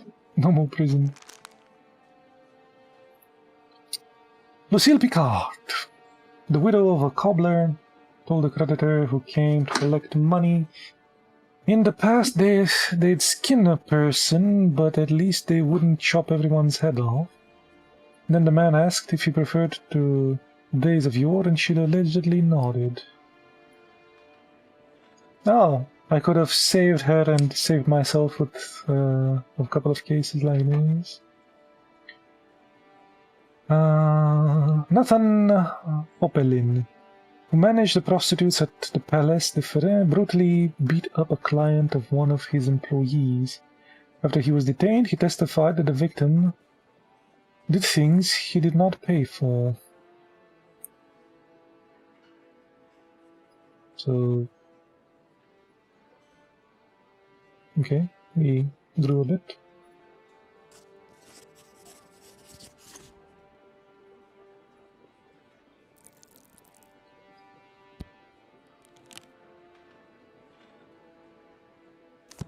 For murder, I sentence you to death. Yes. It was clear from the beginning. I don't even feel sorry for her.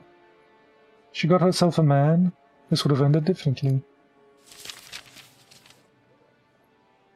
Oh, and because I don't have the report, it doesn't have the bonuses. Yeah.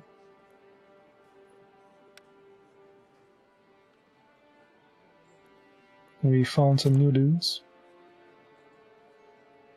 Gobel, the Archbishop of Paris, another chameleon of the French politics. Faced with the revolution, he sided with the reformers, swore alliance to the state, and by doing so turned his back on the Pope. Probably the most powerful Parisian after Maximilien Robespierre. He avoids the limelight, preferring to attack his enemies from behind the scenes. His network of spies envelops the city, and there is no hiding from it. And another dude, Hebert, a politician and journalist, he has dubbed himself the representative of the Saint-Coulé and the voice of the people. He wins the hearts with Le Pierre Lusnay, a newspaper that he publishes which is famous for its coarse languages and messages suitable for the lowest social classes. He specializes in harassing defiant clergymen. For a tribute, of the plebs, he dresses in a surprising sumptuous fashion. For a tribune of the plebs, he dresses in a surprisingly sumptuous. There's like only one unknown character left.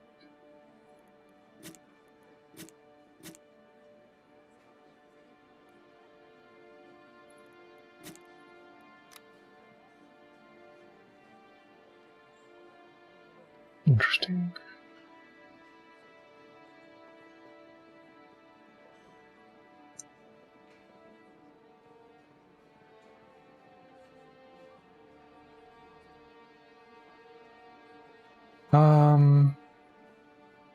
Anything else?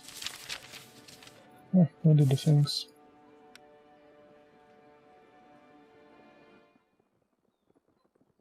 The kids at home should be happy. The kid left at home. They're doubtful. Sure, let's try to make a speech. They're carefree about the crime, so we'll be careless about that. They are oversensitive about the defendant. Can manipulate that, maybe. They're attached to the revolution. Humility. Perfect argument, perfect argument. Weak argument. We'll go with manipulation in the last one.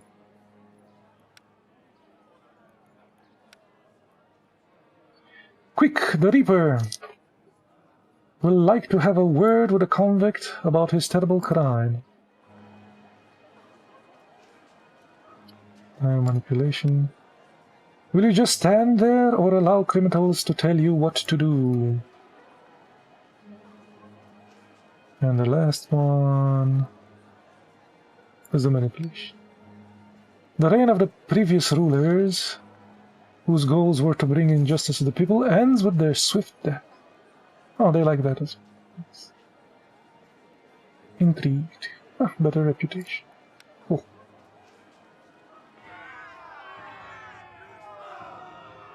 Why are you staring like at me? Do you see victory here? Pull the rope.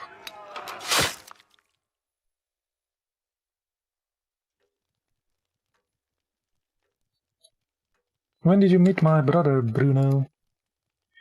We served in the same brigade. I owe him my life. He put himself in danger, dragging me away from the battlefield when I was injured, but was not so lucky himself.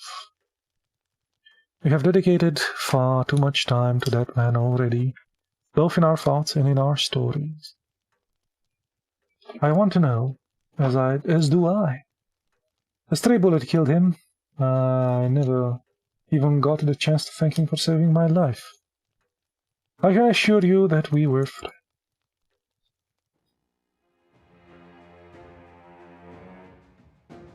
Battle? Holy hell, a new mechanic. Are a dynamic fighting between two hostile armies. They include infantry, rifles, and artillery. Enemy generals may have different preferences regarding their tactics. Choosing tactics. Each tactic defines the way the attack and defense is conducted and affects the minor bonuses that your troops will receive in battle. Balance of power. During the battles balances may change. Watch the respective bars and use the information you gain to choose the right tactics.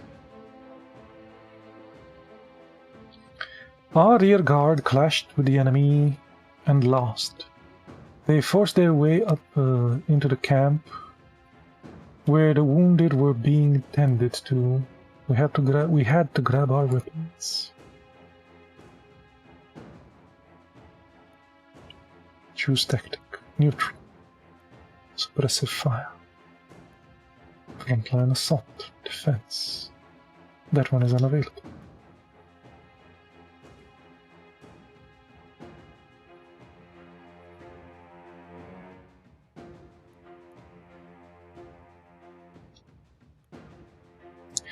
Your shooters rain bullets all over the enemy's lines, and the infantry tries to hold the line. Tactic particularly effective against a defensive enemy.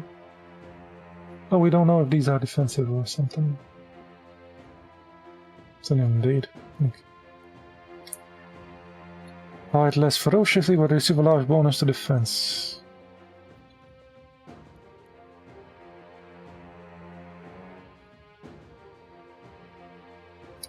Oh, neutral. Neutral versus frontline assault.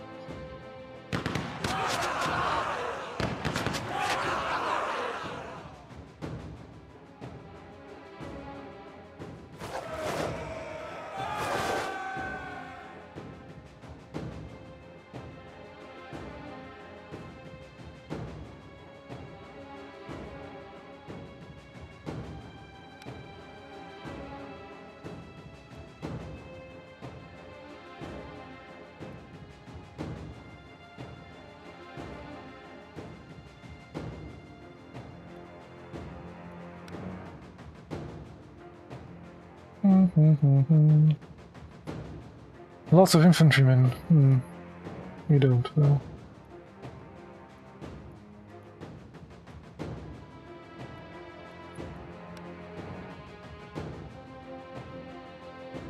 Let's put defensive, I guess.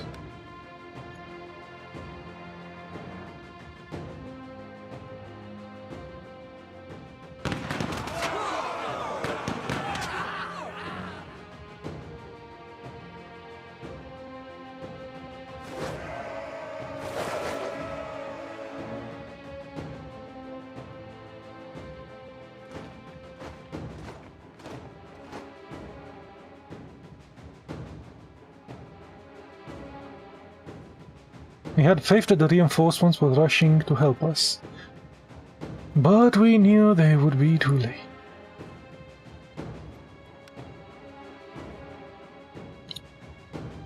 Frontline assault, defense.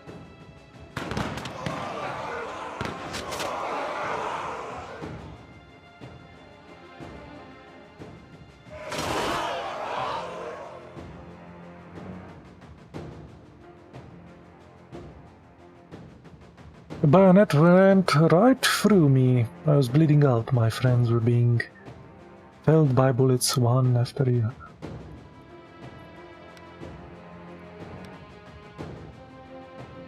Suppressive fire versus frontline. Okay. See what happens.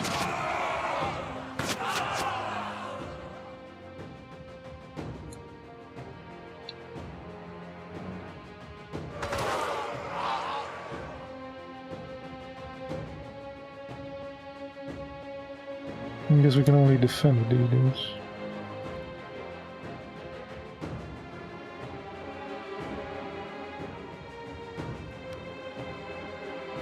Do they even fire at these guys? He didn't fire. Okay. They should have just... yeah.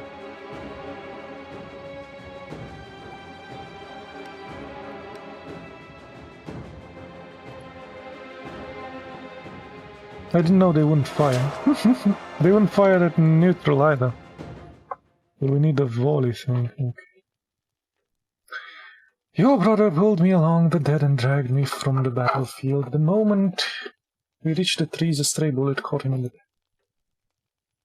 He died almost immediately, and I deserted. I thought I should thank you, his blood, and try to pay that debt with my actions. So Bruno has paid for his sins, my son. He often said, Alex, my brother, he is in the only thing that matters. It must have been important to him.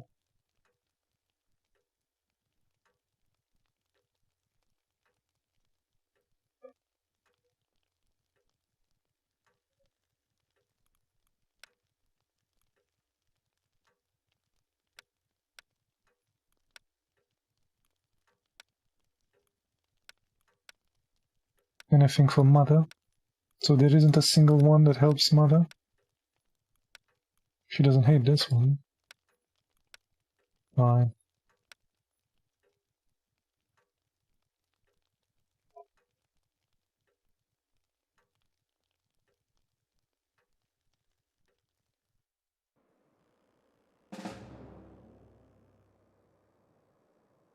Fighting these dudes. Oh, this guy came.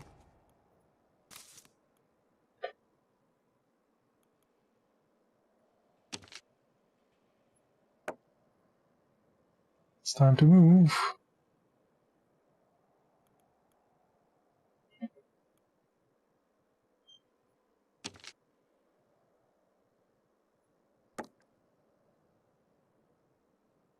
Where the hell did this guy come from?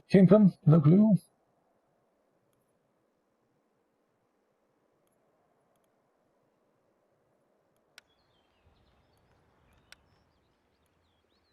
Send the Muscats. Denounce. Revolutionary patrol arrest a nearby enemy agent. We don't have enough of that. Felicity persuasion. Spend some time with the family. Let's end the day. I think that's about enough. Act 2. Egalitaire. Just as I was saying it's about enough. We end Act 1.